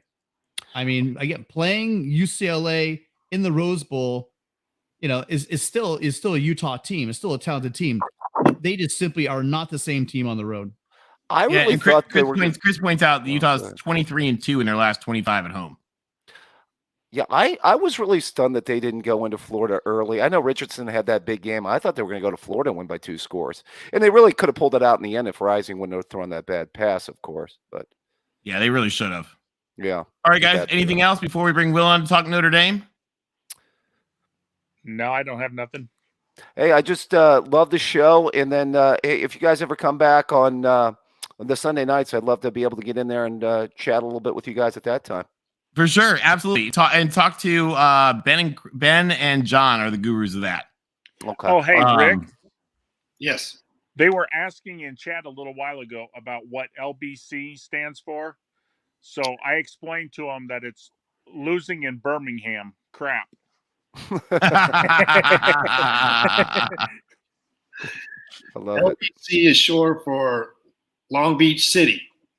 So I used to live in Long Beach for about a dozen years, and those were some great years during the Pete Carroll years. So you can take me out of Long Beach, but you can never take Long Beach out of me. I like it. So hey, thank you guys so much. We're so glad to have you. A great show, guys. Thank you. Yeah, thanks for having me. Thanks, David. Hey, Jeff. And by the way, you guys, if you haven't subscribed to Ty Guy's channel, he has a great channel and does really cool stuff. And a couple of us he's been really cool having a really fun sports trivia night. So there's actually going to be prizes and everything for it. So on Monday nights, Ty Guy does sports trivia, and definitely check that out on his channel. It's awesome. Hey, thanks for the shout out. All right. Talk to you later. All right, bring it on, guys. Actually, we're gonna continue our trend of bringing in 2 folks we've had waiting. We're gonna bring in Will ND, who we talked about earlier, but was at Ultimate Frisbee practice and not with us. And Larry Pilgrim, who's gonna talk some Utah. But first, what's up, Larry? Will, we got to chat ND because here we've got a gauntlet has been thrown down to you in the chat. Connor Johnson says, Will ND. Stanford coming to South Bend and winning will destroy his heart. Well, the trees have 100% destroyed my heart in the past. They kicked our butts on the field, and they kicked our butts in recruiting until 2018, man. There have been some brutal losses to Stanford. 2015, there's PTSD from that game. There's absolutely PTSD from that game. We had that game won, and unfortunately, Brian Van Gorder's play calling blew it. and no playoff for the Irish that year after that field goal, although we would have probably gotten killed because our coaching wasn't the best. But that was the most talented Brian Kelly team. And in 2015, whatever that kicker's name is, I still remember him celebrating with the team. They were holding him up. I think his name was Conrad Yurkopina. Yep, that's his name. You got it, Rick. That game was brutal. 2017 wasn't as bad because we lost to the U right before that game. But that was also extremely disappointing because I felt like we clearly had a better team than the Cardinal that year, and we just didn't show up in Palo Alto that night. And Will, we want to know why. First of all, guys, Jeffrey from Only Talk Sports, who is awesome. You should be on his channel. Is going to do a Notre Dame preview, so it'll be interesting to see what he has to say. Yeah, definitely going to check that out. He did a great preview of the BYU game, so go check that out as well if you haven't yet. Was he right? He was right. He did pick Notre Dame to win, and it was a close game down the stretch. So, Will, we understand you guys continue to not let friend of the show, the Stanford Tree, on campus. Hey, if I was in charge, I would let him in. I would let him in every time we played the trees, but All right. Yeah. On a more serious note, I thought Stanford would actually get whacked by Oregon State, and actually Stanford should have won. Are there concerns with this game? No, if this was right after the Cal or Marshall game, I would be concerned. But I think after that UNC game, my concerns of another embarrassing loss pretty much went away. I'm not really worried about losing embarrassing. Well, but the good news is the Stanford defense is just as crappy as that North Carolina defense, so you guys should be okay. Yeah. Well, I'm going to give Stanford a bit of credit here. I actually think they have a better team than they did last year because the team that they had last year, I felt like they just quit for most of the games and just gave up. But, they showed that they had fight in them against the Beavers, so I'll give them that. I still really don't think – nice Gumby. I still don't think that there'll be a huge challenge for the Irish. But I don't know if we'll put up as many points as we did against them last year. It's going to be interesting. Yeah, and last year, of course, Connor's pointing out there's Tanner McKee. I do have to say, our good friend of the show, D4 Sports, would be to call me remiss if I didn't ask the question, guys. Tanner McKee versus Drew Pine. Who do we think has the strength of the quarterback? I really don't think that. Well, if Tanner McKee was on Notre Dame, I would pick Tanner McKee. But Tanner is a guy that he has a really slow windup. Like, he takes a long time to release the ball. So right now, I would actually pick Drew Pine just because I feel like we're just going to be Tanner. Like, he won't have any time to. I feel like all his receivers are going to be covered, and he won't have any time. So, yeah, I feel like if they changed his release up a bit, he would be a better quarterback. So, yeah, for this game. So, I don't know. Tanner McKee does, on raw talent, McKee is better. But for this game, who would I rather have, Tanner McKee with Stanford, O-line, or Drew Pine with Notre Dame's O-line? I would take Drew for this game. And he actually looked a lot better against BYU. He looks very comfortable in the pocket now, which he didn't before. So I'm happy for Drew that he improved. And to act Gumbylicious, that actually is the new Stanford tree right there. It's got kind of a dark, sinister look. Mm-hmm. I like it. A little bit different. Yeah. All right. What do you tell us, Larry Pilgrim, devout Utah fan? Larry, you guys have quite a showdown up at Rice Eccles this weekend. Yeah, we do. I wouldn't put money on this game. I couldn't tell you which Utah team's going to show up.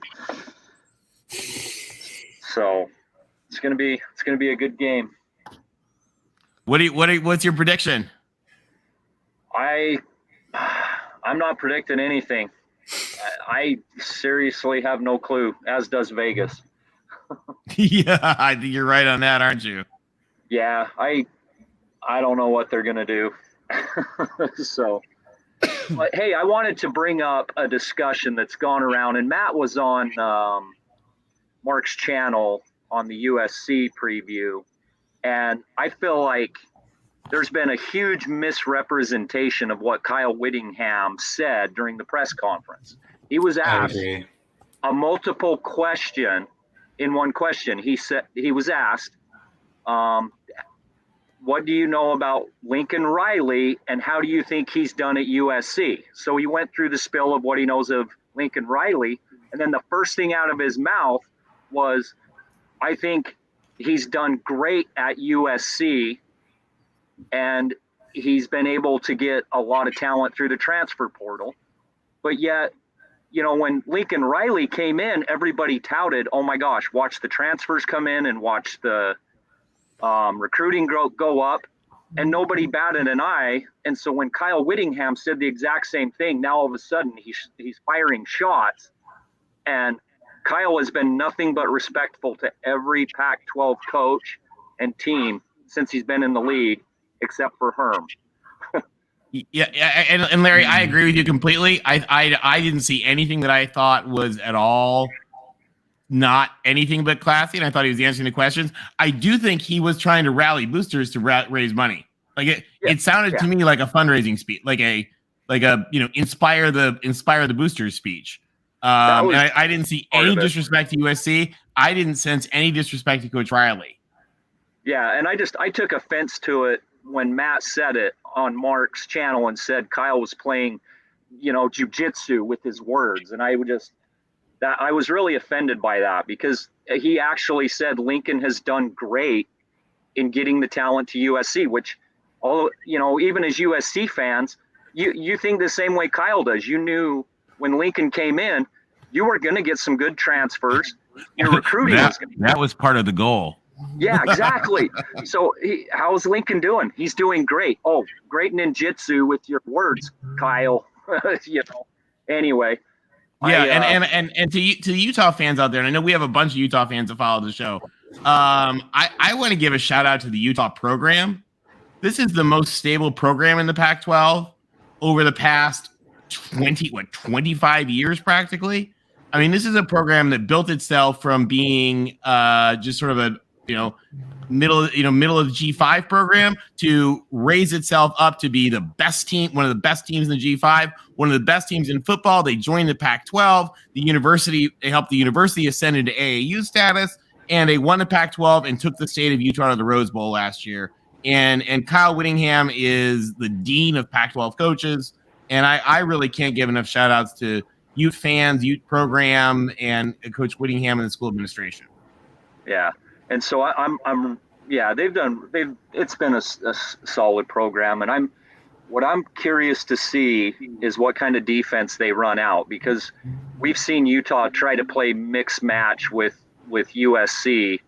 Remember the days when you guys had Amon, St. Brown, Drake London, and who was the other one? I mean, Michael Pittman Jr. Guys, think about how many games we lost with Amon-Ra St. Brown, Michael Pittman Jr., and Drake London. Yeah. Don't forget Vaughns. Vaughns was a leading receiver. I forgot about Vaughn. I'm forgetting about star receiver out, and we lost a ton of games. Guys, those were some – God save us. That's why Lincoln Riley is the savior. Equiminius, Amon-Ra's brother, was on Notre Dame, fun fact. That's right. I forgot about that. We had T. Martin as the offensive coordinator, so that might have something to do with it as well. With all the guys together, so. Larry, can you tell the story about how Herm and Kyle Whittingham's beef, if you have the chance? Yeah. Are you guys ready for this? Okay. So in 2018, we go down to the desert, and literally all ASU had on their mind was literally injuring guys. They were hitting them late out of bounds. I mean, they did take out Tyler Huntley for the rest of that year and really bruised up Zach Moss pretty good on his knees. And there was just a lot of crap, dirty play. And Kyle Whittingham, he has never said nothing about any team or coach, and he called them out. And he said that they were dirty, classless, didn't ever care to play him again. And actually, Herm Edwards acknowledged and apologized to Kyle and to Utah, and he agreed. And so, at first Herm was not taking it lightly, but then, everybody said, yeah, you could see that you guys were literally classless. And kudos to Whittingham, because I think that it's not a surprise to me that Whittingham continues to lead one of the best teams in the conference, and last year one of the best teams in the country, and Herm got his ass fired. Yeah. I mean, he was pulling that New Orleans Saints crap, where go out and hurt these kids, and Kyle called him out on it. So, he brought the NFL mentality to college and take your opponent out literally. Sweep the leg, Johnny. and let's clarify. Herm's been replaced by a high school coach who's now finding exponentially more success than Herm did. I was shocked ASU went in and was giving you guys a battle there for a minute. I was like, what is this? Hey, values and leadership matter. And if you guys get a chance, on YouTube, there's a link. The Pac-12 Network's YouTube channel has like a post-game interview with the ASU staff. And they have like, it's, Ashley and I forget it's Helfrich or, whoever they have, their little crew. The ASU, they usually bring like one person over. They had they had like 4 ASU players, and you could see it is a different team with Iguana leading them. So, I think we saw, I think we saw from just the difference in Texas Tech with Joey McGuire and in ASU with Sean Aguano. Guys, great high school coaches who know football and know people and know leadership and know values can actually bring wins. It's just like we talk about aligning university administrators around, values and leadership with the football program, matters with a coach. And the NFL nonsense doesn't always cut it. Are you going to the game, Tim? No, so I was supposed to be going now, but short stories. I was going with my dad, and we're going to go with some of his friends from Utah. Fortunately, my dad's not well, so we aren't traveling. Oh, I'm sorry about that. Yeah. My camera's not working, and I have my Utah shirt on. And so, no, much respect to you guys. Usually, most of the USC fans I used to run into on YouTube were pompous. Yeah, and most of them are from DTR and Chip Kelly. Sorry, they're pompous pricks. Oh, and by the way, just to be clear, most of the terrible USC fans are from like Cal State Northridge. Okay, but no, you guys have been a joy. Like you call it like it is, just like I'm with Utah. Like our front four is just sucking this year, and I'm just hoping our crowd's so loud that they can disrupt the offense, because that's the only edge we're gonna have. Is if we can disrupt the front offensive line for you guys. That's it, because you guys have 2 great lines, and Utah plays tough. That's the difference. You just called it. The front 4 is not the same as in years past. I don't see that. And UCLA, I think UCLA's front offensive line is way underrated. I thought Washington just was bad. DTR. Sorry, Serge and Chris. He's not Heisman. You give any quarterback that kind of time in a pocket, they're going to kill you. Charbonnet, any running back's going to run for miles opening up those holes. And so I'm more scared of Travis Dye than Charbonnet. I think Dye is deadlier than Charbonnet because he can get you from any direction. Charbonnet is a power back. Dye can he gets through holes quicker. And he's a receiver. He's a hell of a receiver. Yep. So Dye scares me in this game. It's not Addison. It's not Williams. It's Dye. Yeah. So I do think he's going to be the difference maker on the ground again through the air. I would not be shocked to see him get a minimum of 3 to 4 receptions for somewhere around 60 yards. That's really what I'm hoping for. I'm guessing. And that's I'm hoping they'll man up Cole Bishop on Dye. Just it doesn't matter what's going on, you follow Dye, because he's just a game wrecker, especially in that system with the rest of the weapons. No, I'm with you. Phillips gets all the pub, but man, I've been watching Cole Bishop. He's just awesome. He flashed last year, and he's just really good. And guys, also, while we're chatting on this real quick, we're also going to bring in friend of the show, Austin Williams. Okay, and then I have to bring up one great point in that UCLA game. Did you guys notice how DTR was being a punk the whole game? Like when Clark Phillips picked him and just left him in the dust, just smoked him. I was like, that was worth it in the end.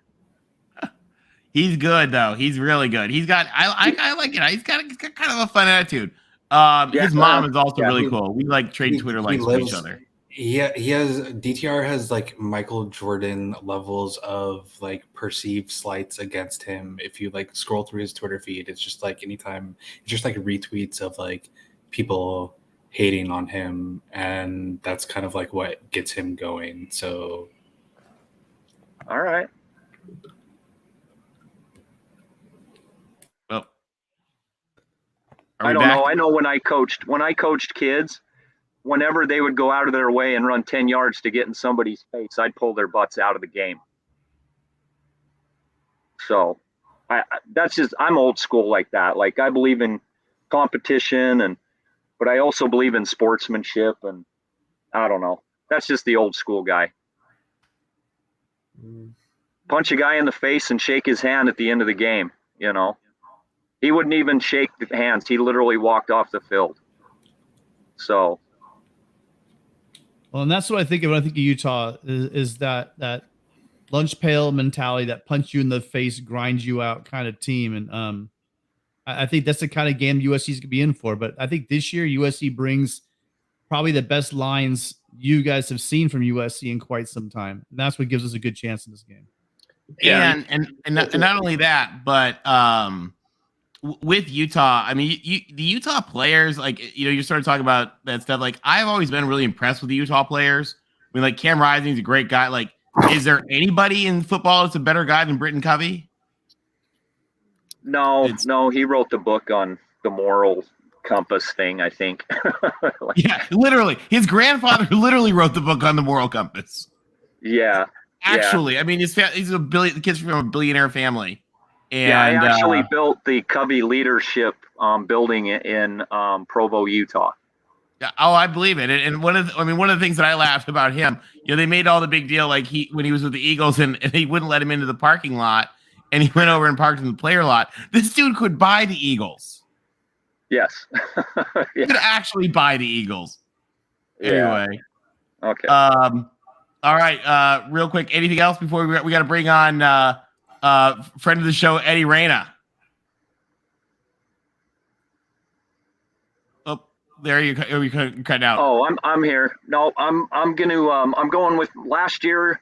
I went to Cocoa Beach in hopes that BYU would lose to Baylor, and it came true. So I'm going to Cocoa Beach this weekend to watch the game, and I will be reading. Nice. Hey, have fun. Cocoa Beach is awesome. Yep. Are they launching any rockets? I don't know. I'm going to be drinking, beaching, and watching the game. So I don't know what else is happening. All right. Hey, enjoy it. We'll talk to you soon. Thanks, guys, and good luck. Thanks. Talk to you soon, Larry. All right, guys. We're bringing in friend of the show, Eddie Reyna, namesake of the Angry Giraffe. Yeah. And actually, Eddie, do you have your YouTube window open? Can you close that real quick? Oh. Hear a little echo. Oh, it could be my. Hold on. And Eddie, by the way, you have been under popular demand. Connor Johnson has been calling for the king of the Angry Giraffe. And while he fixes that, he wants to, Jim, what is the Angry Giraffe?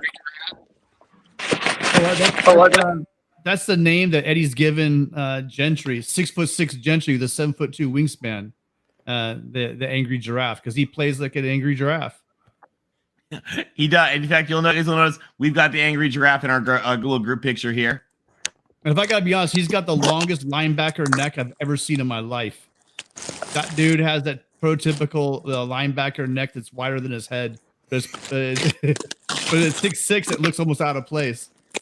Is this better? Can you guys hear me better now? Yeah, we can hear you better. Oh, okay, yeah. Yeah, just I was looking over the tape of Oklahoma's offense, especially last year with Caleb, and what USC's run so far this year. You haven't seen a whole lot of GT quarterback pools this year, and you haven't seen a lot of crossing routes.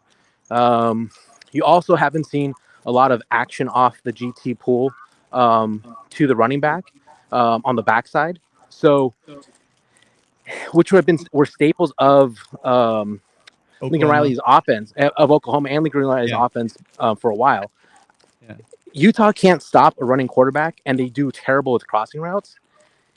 I wouldn't be surprised if if USC has just been holding off on those type of plays for this game. Yep. And then the lateral movement on the Utah linebackers is horrible, and their edge rushers, their defensive line is what ESPN thinks USC's defensive line is. It's slow, it's small, and it can't protect the edge.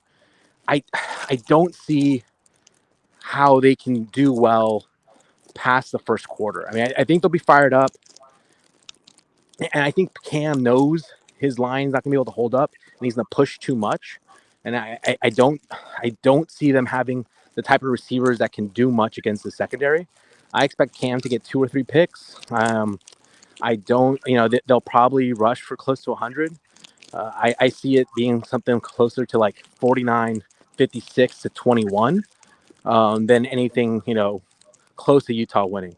And I could be wrong, but the way this is lining up, I don't see Utah having the horses on defense to keep up with USC or to stop them on the run.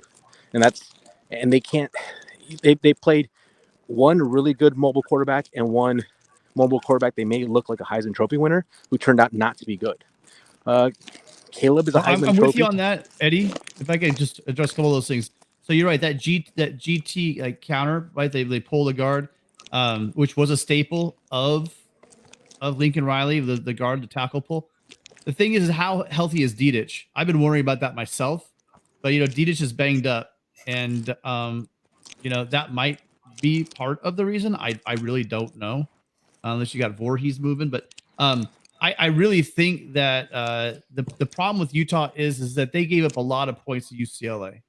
The reason why they lost that game is they just could not. Whenever they would score, UCLA would come right back down and score again on them and score often and early. I think they scored in every quarter, didn't they, UCLA? And yeah. So I mean, I think that our defense, I think our offense is better than UCLA's offense. I'm hearing a lot of people talking down Caleb Williams, talking up DTR.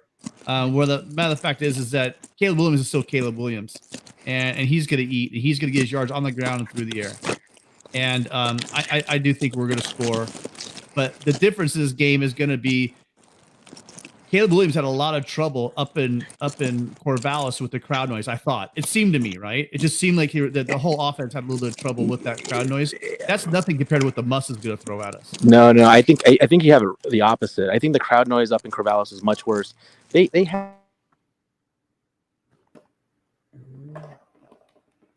Oops. Oh, we lost you, Eddie. Did we lose Eddie? Well, I can't hear his audio. Is it me? I can't hear. Sorry, you can hear me now? Yeah, we I got can you. hear you now, Eddie. Yeah, I think Corvallis, they had those metal crates on the other side of the crowd, which made an echo chamber, which is much louder than just having the crowd there. Plus, you had the 4,000 speakers. I think Corvallis was reading reports. Most of the reporters couldn't even think in between plays. It was. I think it was more than anything. It was artificial sound. I don't think it's going to be quite as loud up in Utah. Plus, Utah got their soul ripped out of them last week. You could see the linebackers all quit in the fourth quarter. If USC jumps in front, 7 or by 7 points in the first quarter, I could see them just quit. This is not the same team that they've been the last couple of years, and the crowd will quit too. I mean, they know they're not making the playoffs. They know they have an outside shot of winning the Pac-12 or even going to Las Vegas. This team has quit like written all over it. Eddie, Can I push back against that a bit? I feel like I don't know. I feel like I don't know. I think of Utah's similar to Iowa, but with a better offense, much better offense. And like I don't know, I kind of feel like USC, like Ohio State, like they went into Kinnick, and even though they couldn't win the Big Ten West, like they still went in there and they kicked Ohio State's butt. I'm not saying that Utah is going to do that, but I'm not counting out Utah at all. Last year's Utah. Chris reminds us Utah didn't quit last year when they were 4-2. I agree with Eddie, and let me share my point. Lincoln Riley's had this game circled for a number of months. Everybody knows, everybody's told him that this is the game, okay? And Utah is the team, and they're tough to beat at Rice Eccles. He's in the lab. He's going to release some great play calls. And I think he's going to get USC up like 14 points early to do exactly what Eddie was saying. It's going to put doubt into the team. It's going to put doubt into the fans. It's going to take the fans out. And it's going to put a lot of pressure on a Cam Rising who's not as good as he was last year. And he's got limited weapons. He's got a great running back. He's got a good wide receiver. And he's got Dalton Kincaid, the tight end. I think Thomas Yasmin, their third-string tight end, might be out because I heard about an injury earlier. It's not going to be confirmed. But and you would look when USC has the ball. How are they going to contain? And Larry Pilgrim said it. Their front four, actually their front seven, is not as good as last year's Rose Bowl team, which Ohio State pretty much handled, and not as good as in years past. And you have more offensive weapons. USC is 3-2 in the last 5 meetings with Utah, and they've never had a running game or running back that's as versatile and as good as Travis Dye. So you got to compete. You got to deal with Travis Dye. You got to deal with the receiving core, and you got to deal with a mobile quarterback in Caleb Williams, which we haven't really had, with the exception of Sam Darnold. So I think at the end of the day, it's too much for Utah over 4 quarters. It's been a while, Rick. So I'll let you slip it. I heard Reggie Bush is pretty good out of the backfield as well. No, in the last 5 years. Hey, you know who USC played? USC played Utah with a mobile quarterback named Matt Fink and crushed them. So I mean, we did. That's a great example. But you're right. They're Rick, still unhappy about that. Without Devin Lloyd, that front seven is not the same. And again, I don't think they have those fire plugs in the middle like they've had. That just those massive human beings that would just use their leverage to just. I mean, do you remember our offensive line just getting knocked back 3-4 yards? The play was dead before it even started. Some of those health games. So. Yeah, just get Ditas a couple shots in the ankle and he should be fine. What were you saying, Austin? I want to bring up the point that if USC wins this game, they essentially control their own destiny in their own hands, because after USC, the only roadblock in their way is UCLA. And Notre Dame. I'm not saying we're not a roadblock. Like we're going to be the underdogs, but I would say I think we lost Eddie. Would you say, Will, would you say speed bump? Real quick, guys. We lost Eddie, but Eddie, we want to thank you for calling in. And USC is looking forward to a bye week after this. They'll get time to heal up, and then they got 3 more games before UCLA and Notre Dame. Eddie brought up a good point. Oh, I didn't mean to cut you off, Tim. Sorry. No, I'm sorry, Austin. Go ahead. Another thing I would like to touch on real fast. Washington, Arizona. Is this a must-win for Washington after the rough couple weeks they've had? Absolutely. They're at home. They're playing, a team in Arizona that's totally beatable.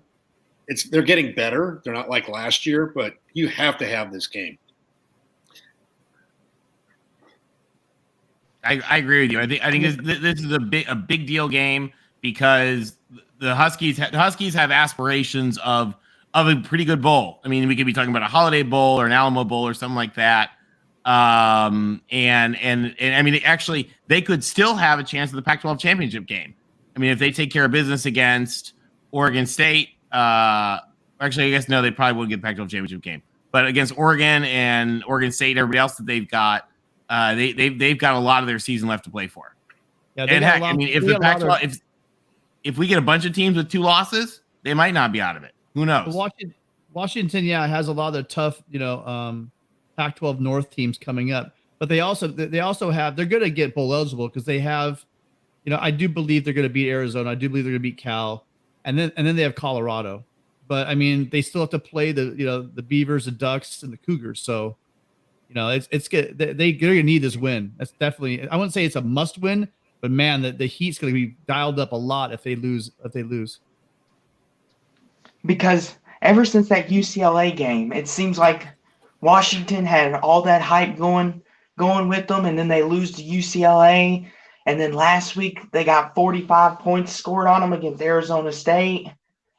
And it just seems like this game here is going to mean a lot to their season if they still have aspirations, like you said, Tony, to make a good bowl game, to maybe possibly make a New Year's Six bowl game. They're going to need to win these winnable games with these big games still coming up. There's still a lot to play for Washington, and that's why I think this is a must win for Washington. It is, in my opinion. Let's also remember, guys, Washington was also the definition of dumpster fire last year. And talk about an improvement that we've seen. I mean, you just were talking about Washington in New Year's Six Bowl. This is a team that should have won the 4 games last year that they did. And kudos to Kalen DeBoer, kudos to Jen Cohen and that entire staff up there. It's amazing what they've done, I think. Even if they just win the games that they should, if they beat the Ducks, this season's a huge success. Yeah, I agree with you. All right, guys, we're getting close here on time. Why don't we go around the room and hit up some final thoughts here as we get ready for this week with the Pac-12? Austin, what do you think? It's a big week for Pac-12 football, especially the one that we just touched on for Washington, Arizona. Obviously, USC, Utah is going to be arguably one of the biggest games all year, maybe in the Pac-12, because this is the game where USC wins. The only team in the Pac-12 that's left on their schedule that could challenge them is UCLA. And for Utah, just like you guys keep telling us that Utah, they still play for a New Year's Six bowl too, and maybe an outside chance of winning the Pac-12 if they win this game. Stanford, Notre Dame could be interesting because Stanford has been known to give Notre Dame some good scares over the years. But overall, I think this will be a good week of football in general, especially in the Pac-12, and I look forward to it. All right. Thanks for joining us. All right, Mr. Will, you're Irish and are up. And what do you think about the week ahead? Just a great week ahead, not even just in the Pac-12, but in general. But in the Pac-12, I'm definitely, during the late night, I'm definitely going to be keeping an eye on, of course, USC and Utah, but also Washington State, Oregon State. Big game for the Beavs. I'm sure Reeser will be up for it, but I'm sure Cam Ward will be up for it too. That guy can play. So definitely another fun week in the Pac-12. Definitely going to keep my eyes on the late games. All right. Thanks for joining us. And we already gave everybody your link because we told them to follow you. And they'll be looking forward to more of those fun live streams you did. All right. Thanks, Will. Chris, what do you think about the week ahead? It's great to have the week off right now and sit back and watch these games from the position we're in before we have another big one ourselves at UCLA. I think I've already said my piece on we talked about each of the games. I'm excited to see what happens. I'm excited to see if USC is able to have as much success as UCLA was moving the ball in Utah as the Bruins were at home. And I think that game will, who knows, transitive property doesn't always happen, but it'll be nice to have that week by week comparison direct. I don't think it tells us everything because of where the games are being played, and we've already talked about them being a different team at home. But yeah, again, I'm just very interested to see it. It'll be fun, and good luck to everyone. All right. Thanks, Chris. LBC. Hey, Tim. I Yeah. mentioned that USC was 3-2 against Utah over the last 5 years, and we mentioned those wide receivers that we had, St. Brown and Michael Pittman and Vaughns and Drake London. I mentioned that we didn't have a running back that was as good as Travis Dye. I totally get it. Yeah, Reggie Bush, obviously a great running back, but please, I hope I didn't. I hope you weren't thinking that. It's just we've got a great set of wide receivers.